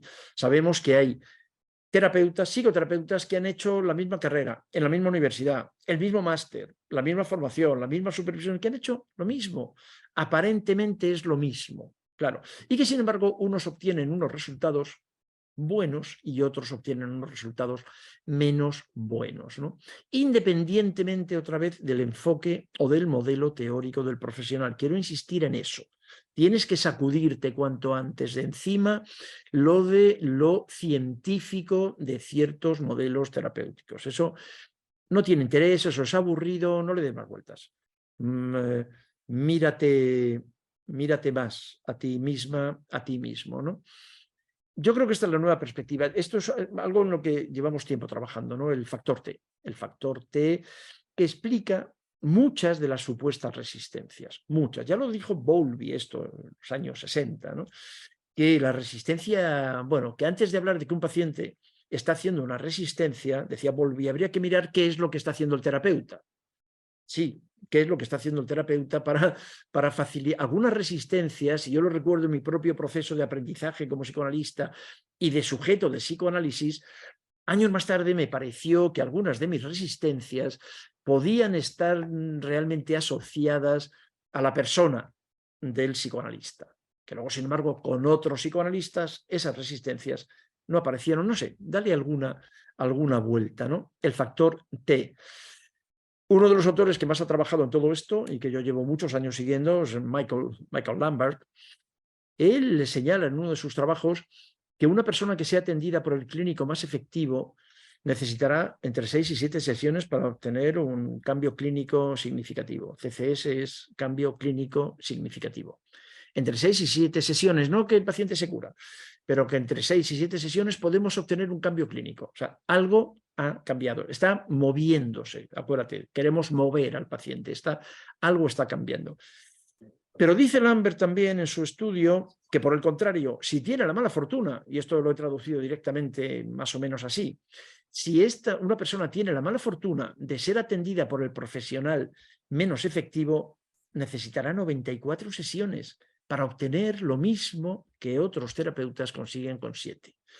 Yo creo que este es un elemento fundamental que debería de incluirse, y cada vez tenemos más datos en este sentido, que debería de incluirse en todos los protocolos de formación, de investigación, de desarrollo de psicoterapias a partir de este momento. Esto es en lo que estamos trabajando, que te decía hace un minuto, en lo que llamamos el proyecto Super Shrinks. Hay muchísima documentación sobre este tema. Hay la gran ventaja que tiene el proyecto de los Super Shrinks, claro, que tú lo tienes ahora a tu disposición. Cuando yo estaba aprendiendo psicoterapia no existía, con lo cual era todo intuitivo. Sabíamos que había terapeutas que tenían mejores resultados que otros, pero no terminábamos de saber qué era lo que pasaba. Ahora sí. Ahora la gran ventaja que tiene esto es que hay secretos, pues no son tan secretos. Ahora sabemos lo que hacen los super shrinks. Así que, ¿qué es lo que intentamos hacer? Copiarlo. Así de simple. Vamos a intentar copiar a los super shrinks, porque yo desde luego preferiría ser un super shrink, esto es, obtener algún cambio clínico en 6 sesiones en lugar de tener que estar haciendo 94 sesiones, ¿no? Esta es la pregunta: ¿qué era lo que hacen? ¿Qué es lo que hacen? Vamos a procesar, vamos a mirar, vamos a copiar a los super shrinks para encontrar estas diferencias. ¿Cómo son estos super shrinks? Pues muy rápidamente, aquí no tenemos tiempo, pero muy rápidamente te plantearía algunas de estas características, que esto está cambiando, esto es un proceso otra vez de investigación, esta diapositiva no es la misma que yo presentaba hace 6 meses en la Universidad Complutense, porque hay cambios, estamos permanentemente también encontrándonos variables, pero los super shrinks son personas capaces, son profesionales capaces de establecer una sólida alianza terapéutica, son capaces de centrarse, capaces de focalizar, lo que se llaman los FIS, habilidades interpersonales facilitadoras del cambio, que se pueden aprender, o sea que todo esto se puede aprender. El problema es que seguramente nadie te lo ha contado nunca cómo son, pero que son cosas que se pueden aprender, ¿no? Algo interesante que me gusta mucho, que es como una cualidad de los super shrinks, son las dudas sobre el nivel de desempeño. O sea, que estés permanentemente pensando que bien, lo has hecho bien, pero que se podría hacer mejor, o sea, que podemos crecer. Recuerda que solo se crece, que solo se aprende a partir de la autocrítica, a partir de la duda, que como decía otra vez Ortega, la duda es un privilegio de la inteligencia, que solo dudan los más inteligentes y que a partir de ahí la duda sobre el nivel de desempeño es lo que te lleva a investigar, a pensar, a crecer, a aprender, a cambiar, y que eso, por cierto, me parece, después de tantos años de práctica, con esta edad, a mi edad, me parece que es, por cierto, lo más atractivo de una vida profesional, que yo te voy a invitar a que estudies sin parar. Porque es muy, muy atractivo. Es todo un reto intelectual del que te vas a sentir muy, muy satisfecho, ¿no? La práctica deliberada, ¿qué significa, ¿no? ¿Qué tipo de terapeutas trabajan en este modelo de psicoterapia breve enfocada? Pues terapeutas que se dan cuenta, yo creo que, permíteme que me incluya, que nos damos cuenta de que la experiencia solo... Hay un refrán castellano que dice: la experiencia es un grado. No es verdad eso. Es otro refrán castellano hortera. ¿La experiencia es un grado? No. Lo que es un grado es la práctica deliberada, que es que hagas cosas pensando en lo que estás haciendo y pensando en lo que quieres hacer, y que aprendas en la dirección en la que tienes que aprender, y que focalices también tu crecimiento profesional, tu práctica. No, la experiencia sola no. Tú conoces... Todos conocéis a personas con mucha experiencia en cualquier ámbito de la vida, desde la política, por ejemplo, ¿no?, hasta la fontanería o el conducir un taxi, que llevan 30 años de experiencia, pero llevan 30 años haciéndolo mal desde el primer día. Y ahora que también, ahora que estamos entre colegas, pues tú conoces a algún psicoterapeuta, algún psiquiatra, algún médico, que lo hace mal y que tiene 30 años de experiencia, sí. 30 años de experiencia haciéndolo mal. Así que no, la experiencia no vale. De hecho, la experiencia puede hacer daño, y también está bien demostrado. No, hay que cambiar por el concepto de práctica deliberada, que es planificar, programar, qué es lo que quieres aprender, por qué, para qué, marcarte un objetivo, una carrera, un objetivo profesional, ¿no? Por cierto, de permanente estudio, ¿no? Decíamos que un super swing tiene capacidad para centrarse. Un super swing es una persona que tiene capacidad, un colega que tiene capacidad para escuchar, que tiene capacidad para mirar, que tiene capacidad para estar mindful. Los pacientes se quejan. Esta es a la izquierda tienes una imagen de una portada de la revista del Colegio de Médicos de Madrid, en el que la portada de la revista era esta: doctor, ¿me está escuchando? Lo que los pacientes de medicina de la Comunidad de Madrid, al menos, que es quien publica el boletín, es que no me están escuchando, que el médico no me escucha, que el médico, mientras yo estoy hablando, está escribiendo en un ordenador, está tecleando, o que el psicólogo está escribiendo también al dictado, ¿no?, compulsivamente, que realmente no me mira, que no me escucha. El super swing es una persona que es un profesional capaz de mirar, capaz de escuchar, de ver al paciente. Otra vez, de ver al paciente más allá, algo que decimos siempre y que te recomiendo. En psicoterapia esto me parece muy importante. Y es una característica del Super Swing. Mirar para ver, mirar más allá del DSM, más allá de los síntomas. Mirar, no qué te pasa, cambiar la pregunta, insisto siempre en esto. Cambiemos la pregunta. La pregunta no es qué te pasa, la pregunta es qué te ha pasado. Mirar, escuchar. Un super swing es alguien que se preocupa de su estilo personal y que hoy se puede medir, se mide el estilo personal del terapeuta y hay test y buscas en Google y buscas test de evaluación del estilo personal del terapeuta y lo buscas y lo miras y te das cuenta de cómo eres. Y está bien, si casi todos los estilos son buenos. Pero es importante que sepas cuál es tu estilo personal, porque eso te va a explicar algunas interacciones con tus pacientes. Que como no entiendes bien lo que haces, no estoy hablando contigo, lo que hacemos, como a veces no entendemos bien, lo que hacemos es entonces responsabilizar al paciente de cosas que le pasan al paciente. No, son cosas que le pasan al paciente en relación con la interacción con un terapeuta, con un estilo de apego concreto, con un estilo personal concreto, que también se puede aprender y que también se puede modificar y se puede modular. Es importante en este modelo de psicoterapia que te estoy planteando la capacidad para monitorizar resultados. No nos vale lo de que el paciente va bien, el paciente va bien, el paciente está bien, algo que he visto cientos de veces, que a mí me ocurrió hace muchos años y que lo veo en supervisión con mis alumnos, los jóvenes, ¿no? Pues el paciente iba muy bien, todo iba muy bien, todo iba estupendo y de repente dejó de venir, de repente abandonó, llamó un día y dijo ya no vengo más. Pero no sé por qué, todo iba bien. Pues a lo mejor no iba tan bien. A lo mejor tenemos que aprender a monitorizar los resultados y hay muchas herramientas, escalas, cuestionarios para evaluar la sesión, cada una de las sesiones, para evaluar la relación, que aprendes a hacerlas durante un tiempo y luego ya no hace falta que lo pases con todos los pacientes porque ya lo has internalizado la manera de mirar, ¿no? Estar presente, estar relajado, manejar el estrés del terapeuta, no colocarte en situaciones de estrés, llegar puntualmente a la consulta, que tu teléfono no suene, estar relajado, sabes muy bien a lo que me refiero, ¿no? Eso, todas las emociones, recuerda la definición de emoción, todo esto lo aprendemos en la facultad y luego se nos olvida. Las emociones son contagiosas, recuerda, por definición, las emociones son contagiosas. Si tú estás estresado, estás contagiando el estrés a tus pacientes, también a tus hijos y a tu pareja. Si estás triste, lo estás contagiando. Si estás contento, también. Por eso el uso del humor es otra de las variables que mejoran los resultados. La alegría es otra emoción contagiosa. Se ha demostrado que un terapeuta capaz de manejar el humor como intervención, como herramienta, obtiene mejores resultados. El manejo de la contratransferencia, lo que te decía antes, que te des cuenta de lo que es tuyo y de lo que es del paciente. Esto me parece fundamental, honestamente, ¿no? Esto es del paciente, pero esto es mío. Aquí me estoy proyectando, si quieres, o yo estoy transfiriéndole al paciente cosas que son mías, ¿no?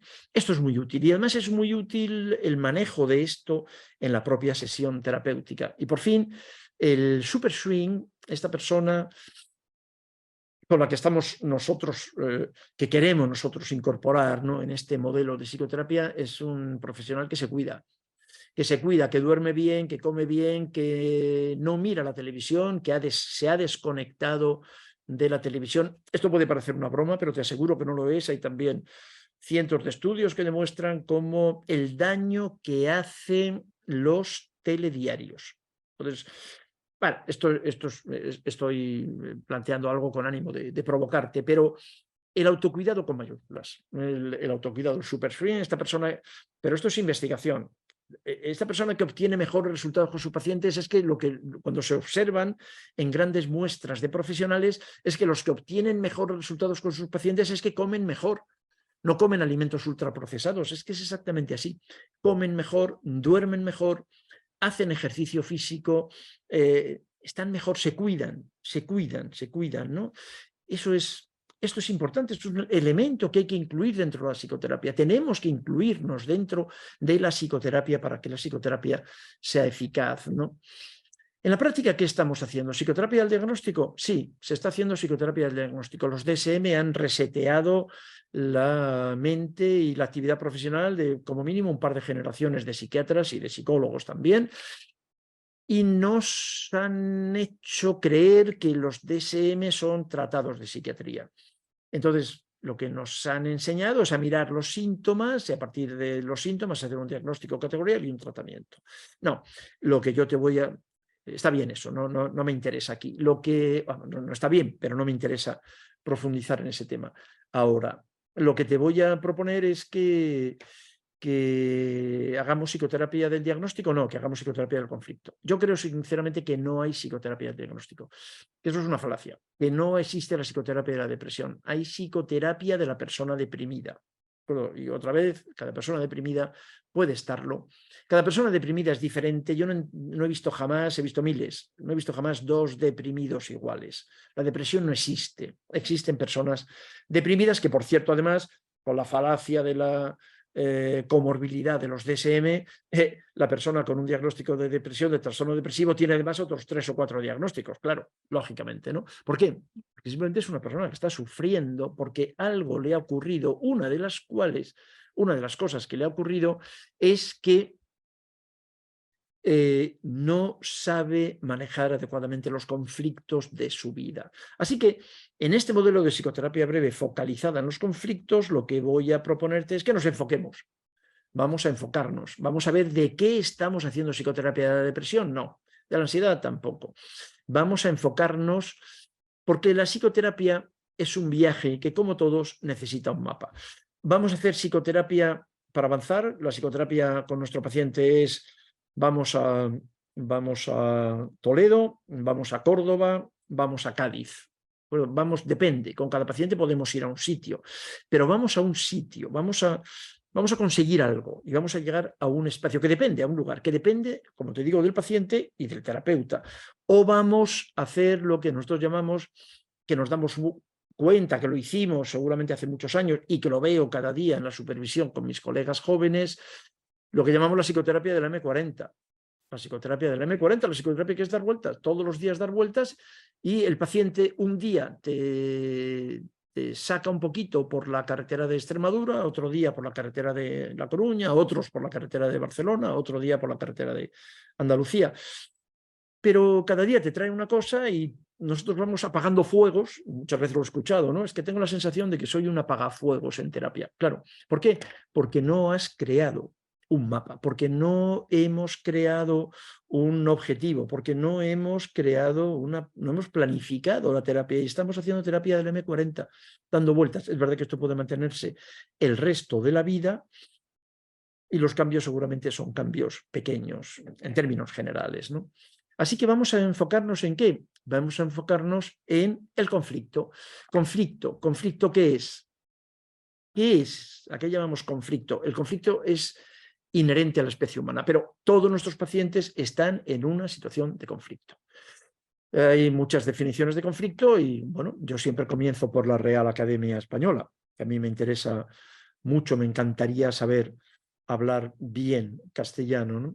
El idioma me parece un logro evolutivo fantástico y me dedico tiempo, no termino de hablar todo lo bien que me gustaría hablar, pero la RAE define conflicto de una forma que me gusta, ¿no? La coexistencia de tendencias contradictorias en el individuo capaces de generar angustia y trastornos neuróticos.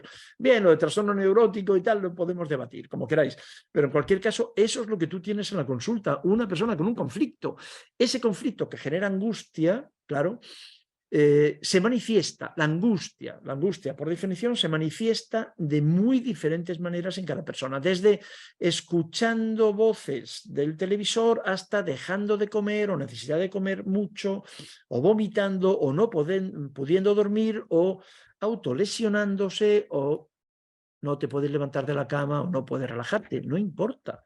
El elemento básico de todos ellos es la angustia, asociada ¿a qué? Al conflicto, que como decía Bowlby es el estado normal de las cosas en todos nosotros. Porque tiene que ver con el resultante de un conflicto entre impulsos contradictorios. La persona que quiere seguir estando en casa de papá y de mamá, pero tiene que marcharse. Quiere seguir trabajando donde está, pero a su vez se encuentra muy mal y también tiene que marcharse. Está en la zona de confort en la pareja, pero quiere marcharse. Permanentemente es así. Dos elementos, dos impulsos contradictorios. Así están todos tus pacientes. Todos están en esa situación, ¿no? ¿Qué es lo que caracteriza al individuo sano?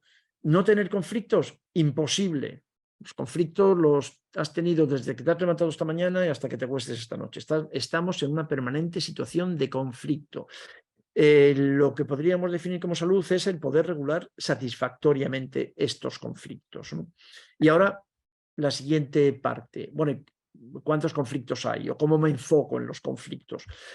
Pues mira, hace como también 14 o 15 años, la Universidad de Heidelberg nos ayudó. Yo aprendí los 5 conflictos básicos, es verdad, lo aprendí con Michael o Michael Balint y sus seguidores en la Tavistock, en Londres, pero entonces hablábamos de 5 conflictos básicos, pero luego se sistematizó por la Universidad de Heidelberg en 2006 en lo que se llama el OPD2, la segunda edición del OPD, y ahí incluyen 7 conflictos. Los traductores del alemán al castellano fueron unos compañeros de la Universidad de Chile y contactaron con nosotros con ellos, y llevamos desarrollando este modelo desde 2008 aproximadamente, hace ya pues, como 15 años, ¿no? Y nos pareció muy atractivo porque el OPD2 es el único manual de diagnóstico operacionalizado, el único manual de diagnóstico que hay pensado para psicoterapia. Aquí no es un diagnóstico para otra cosa, es diagnóstico solo para planificar la psicoterapia.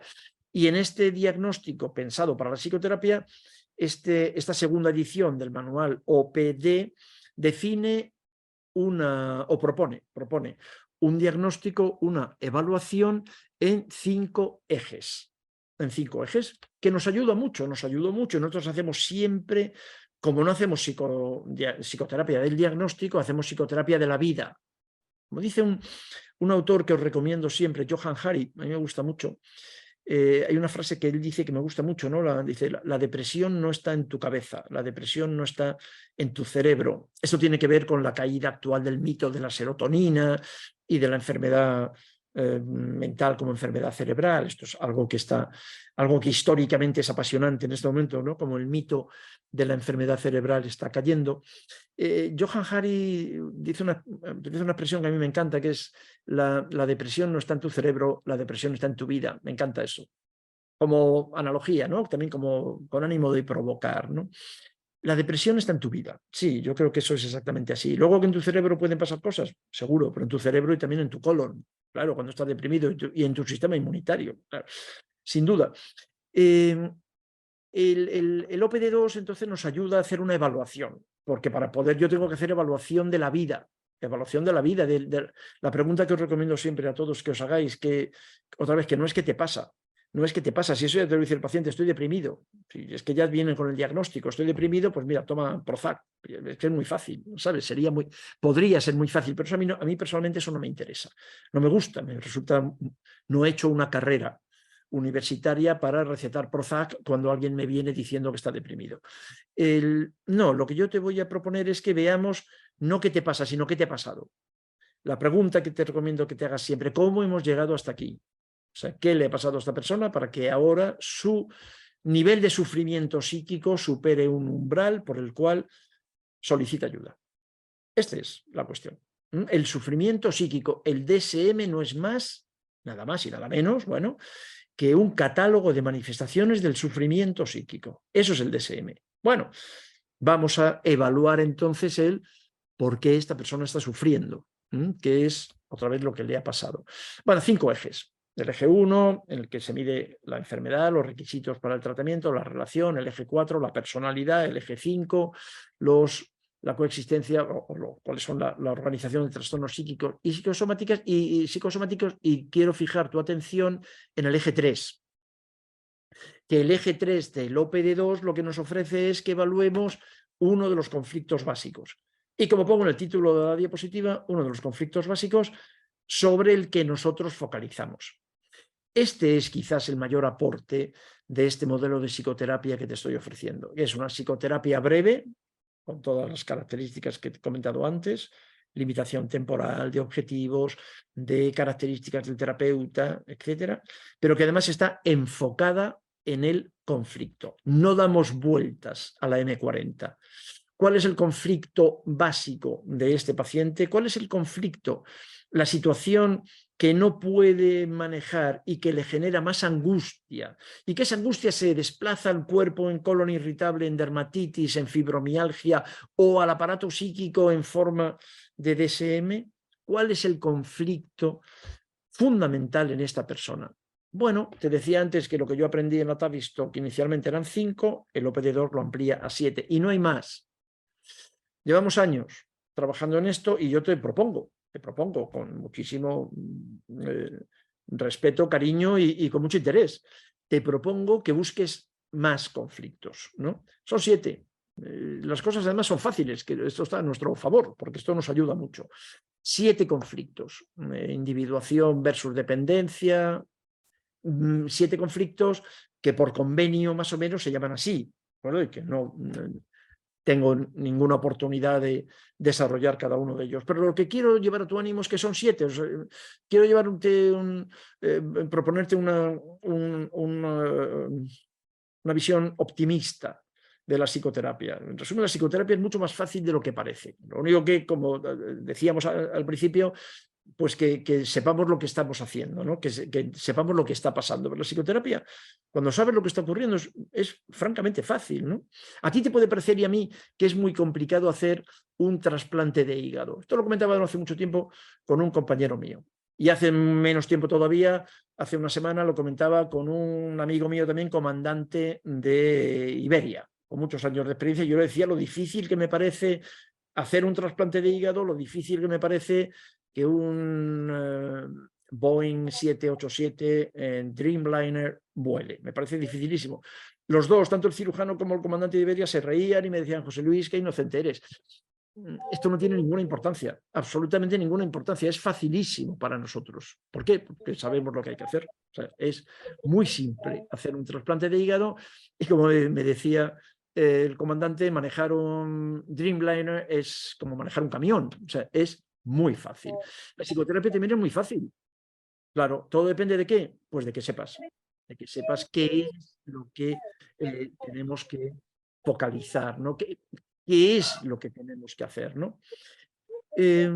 Bueno, pues estos son, disculpadme un segundo que vea a ver si tengo que silenciar.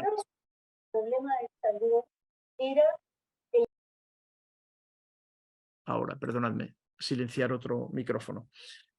Disculpadme, por favor. Lo que quiero decir es que hay 7 conflictos, que no hay más.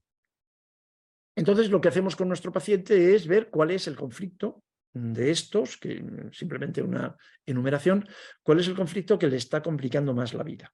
¿Cuál es el que en este momento de su vida, que está en crisis? Recuerda, el paciente no viene a la consulta por el síntoma, viene por una crisis. Bueno, que en este momento de su vida, ¿cuál es el que le está impidiendo más su desarrollo? Y entonces, ¿qué hacemos? Focalizamos en ese conflicto. Siempre hay uno predominante, no suele haber más de uno en el paciente, pero suele haber uno dominante. Y la experiencia de todos quienes trabajamos en psicoterapia breve focal hace muchos años es que, además, cuando manejas los elementos básicos de uno de los conflictos y ayudas al paciente a moverse en el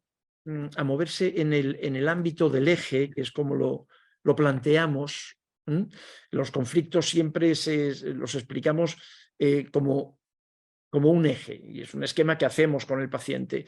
La cuestión no es que se quede en uno de los extremos, sino que pueda moverse por el espectro.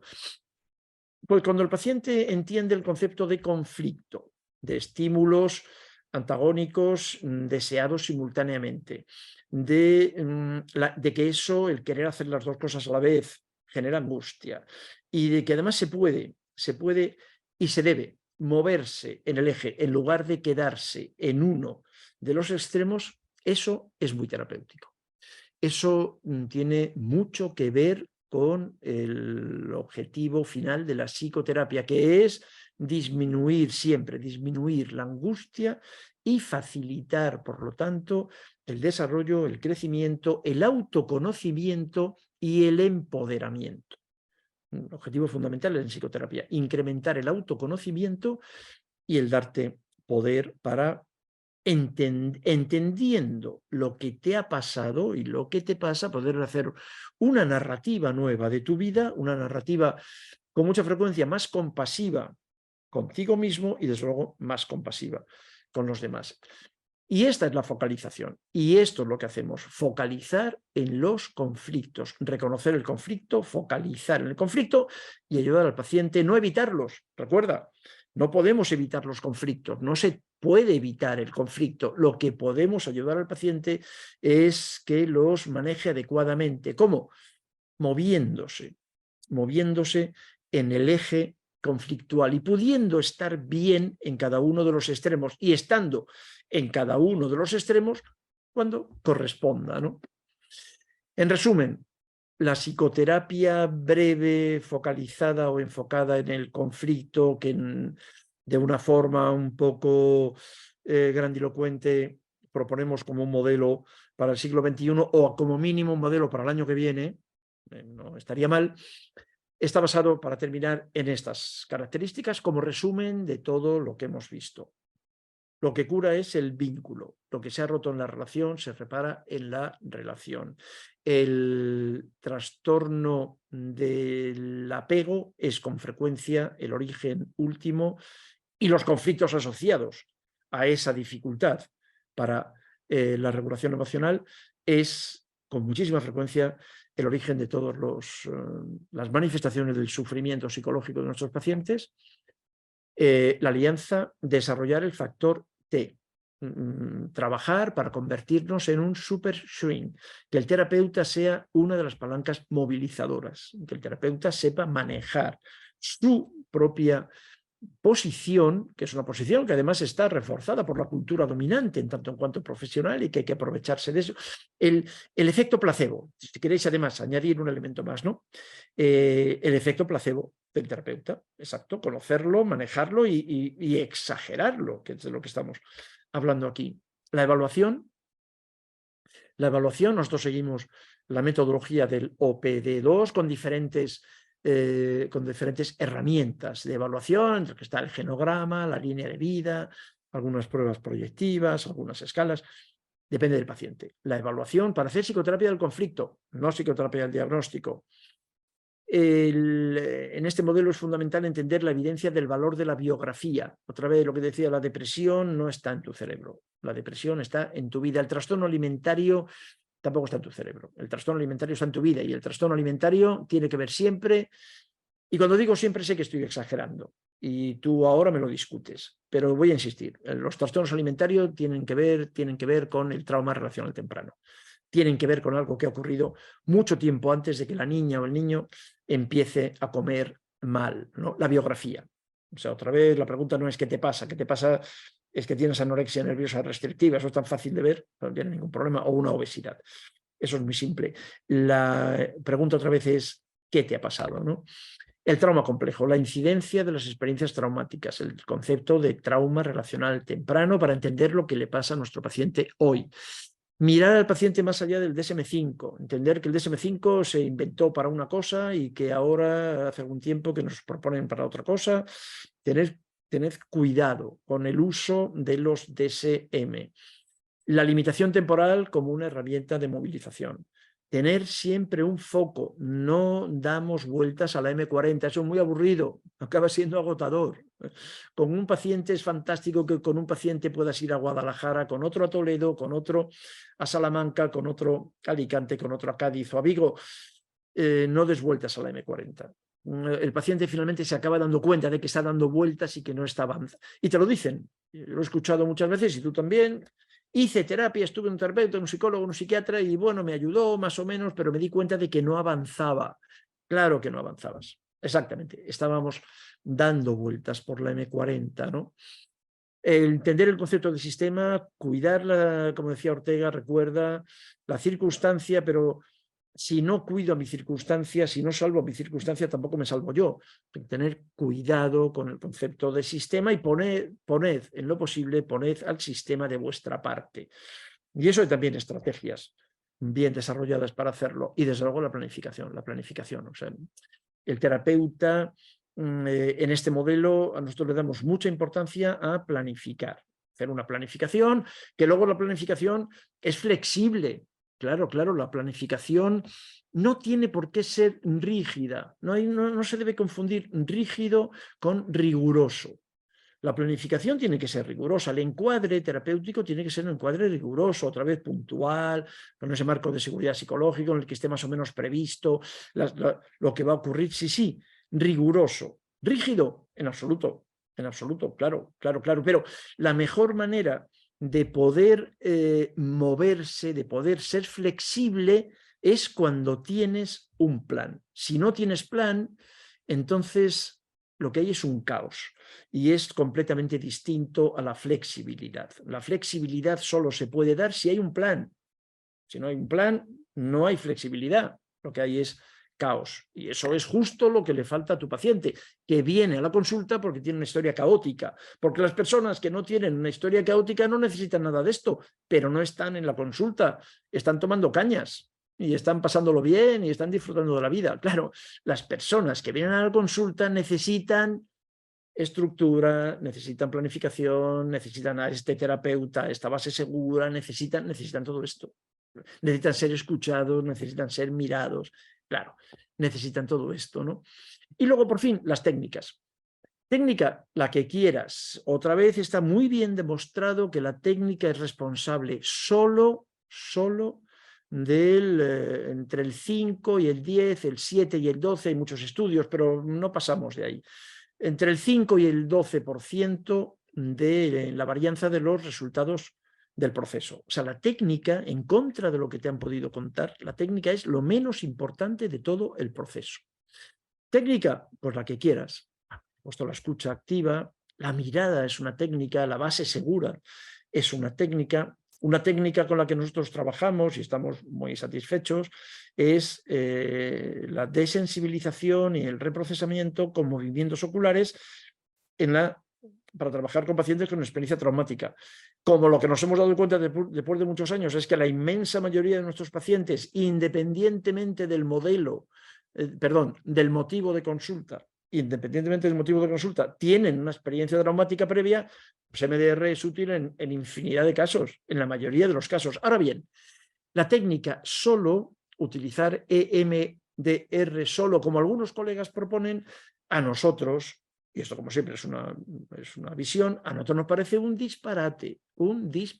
La técnica sola, y eso también está en la bibliografía y también hay muchos datos, fuera de un marco terapéutico planificado, con una base segura, organizado, con una evaluación, sabiendo lo que estás haciendo, para qué lo estás haciendo, utilizar esa técnica o cualquier otra técnica puede ser perjudicial. Hay un 10% de pacientes que empeoran, algunos de los cuales tiene que ver precisamente con eso, con el uso extemporáneo, inadecuado de una técnica que en otro momento puede ser muy útil y que sin embargo se ha utilizado mal.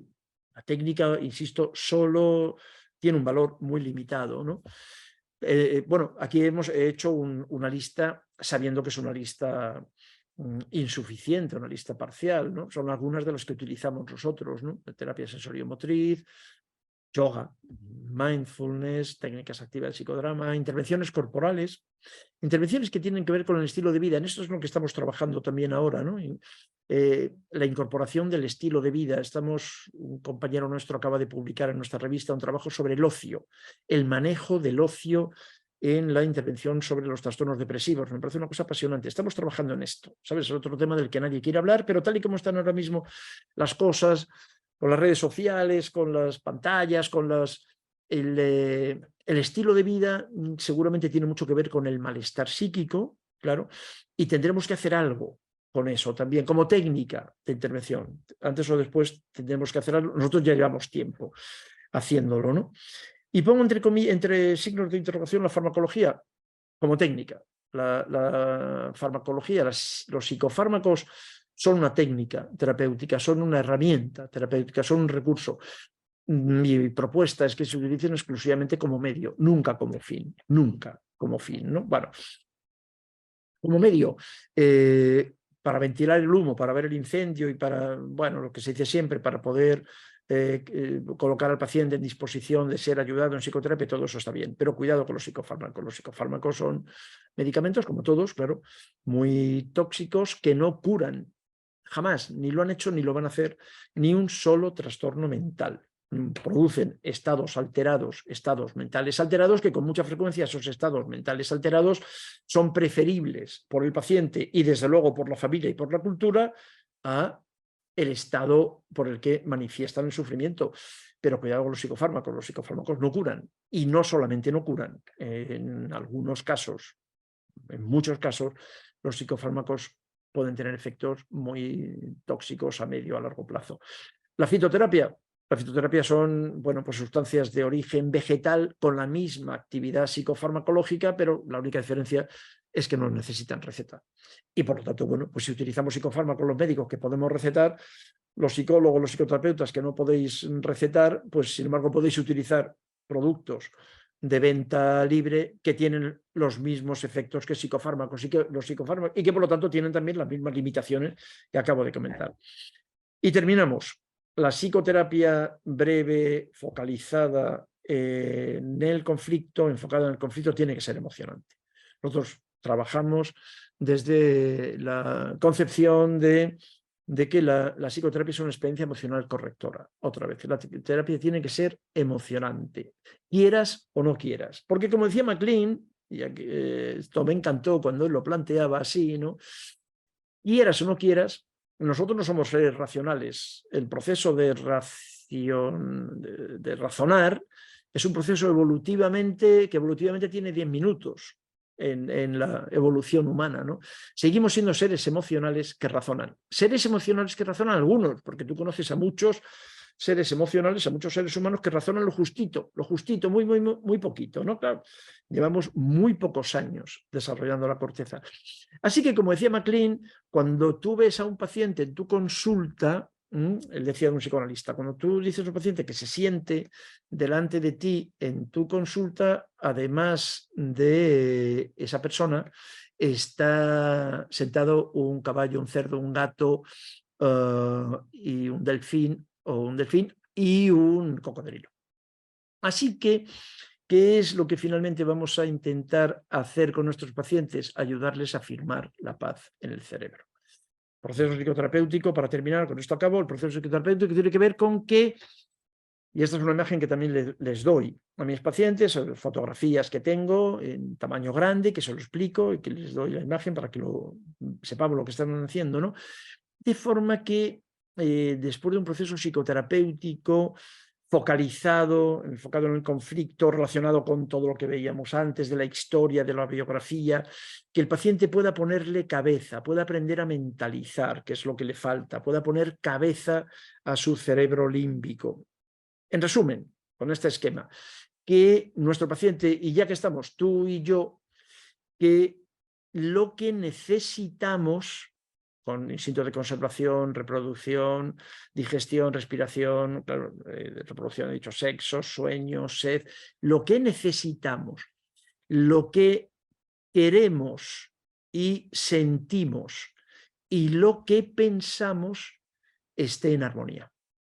Ese es el objetivo final de una psicoterapia. Y a mí me parece, así en plan pseudo poético, que esto sería algo muy parecido a la felicidad. Armonizar estos tres cerebros, es un ejemplo muy simple neurológicamente hablando, ya lo sé, pero didácticamente es muy útil para nuestros pacientes. Lo que necesito, lo que siento y lo que pienso está bien, están en paz. Es algo armónico, ¿no? Bueno, pues ese sería el objetivo final de un proceso psicoterapéutico de cualquier naturaleza y, por supuesto, del modelo que te acabo de comentar. Colegas, ha sido un verdadero placer. Os agradezco muchísimo vuestra atención, vuestra paciencia y que me hayáis permitido estar en vuestras casas durante estas 2 horas hablando de algo que a mí me interesa mucho. Yo voy a... Las diapositivas ya os he comentado, los tendréis mañana en nuestra página web, en psicociencias.com. Voy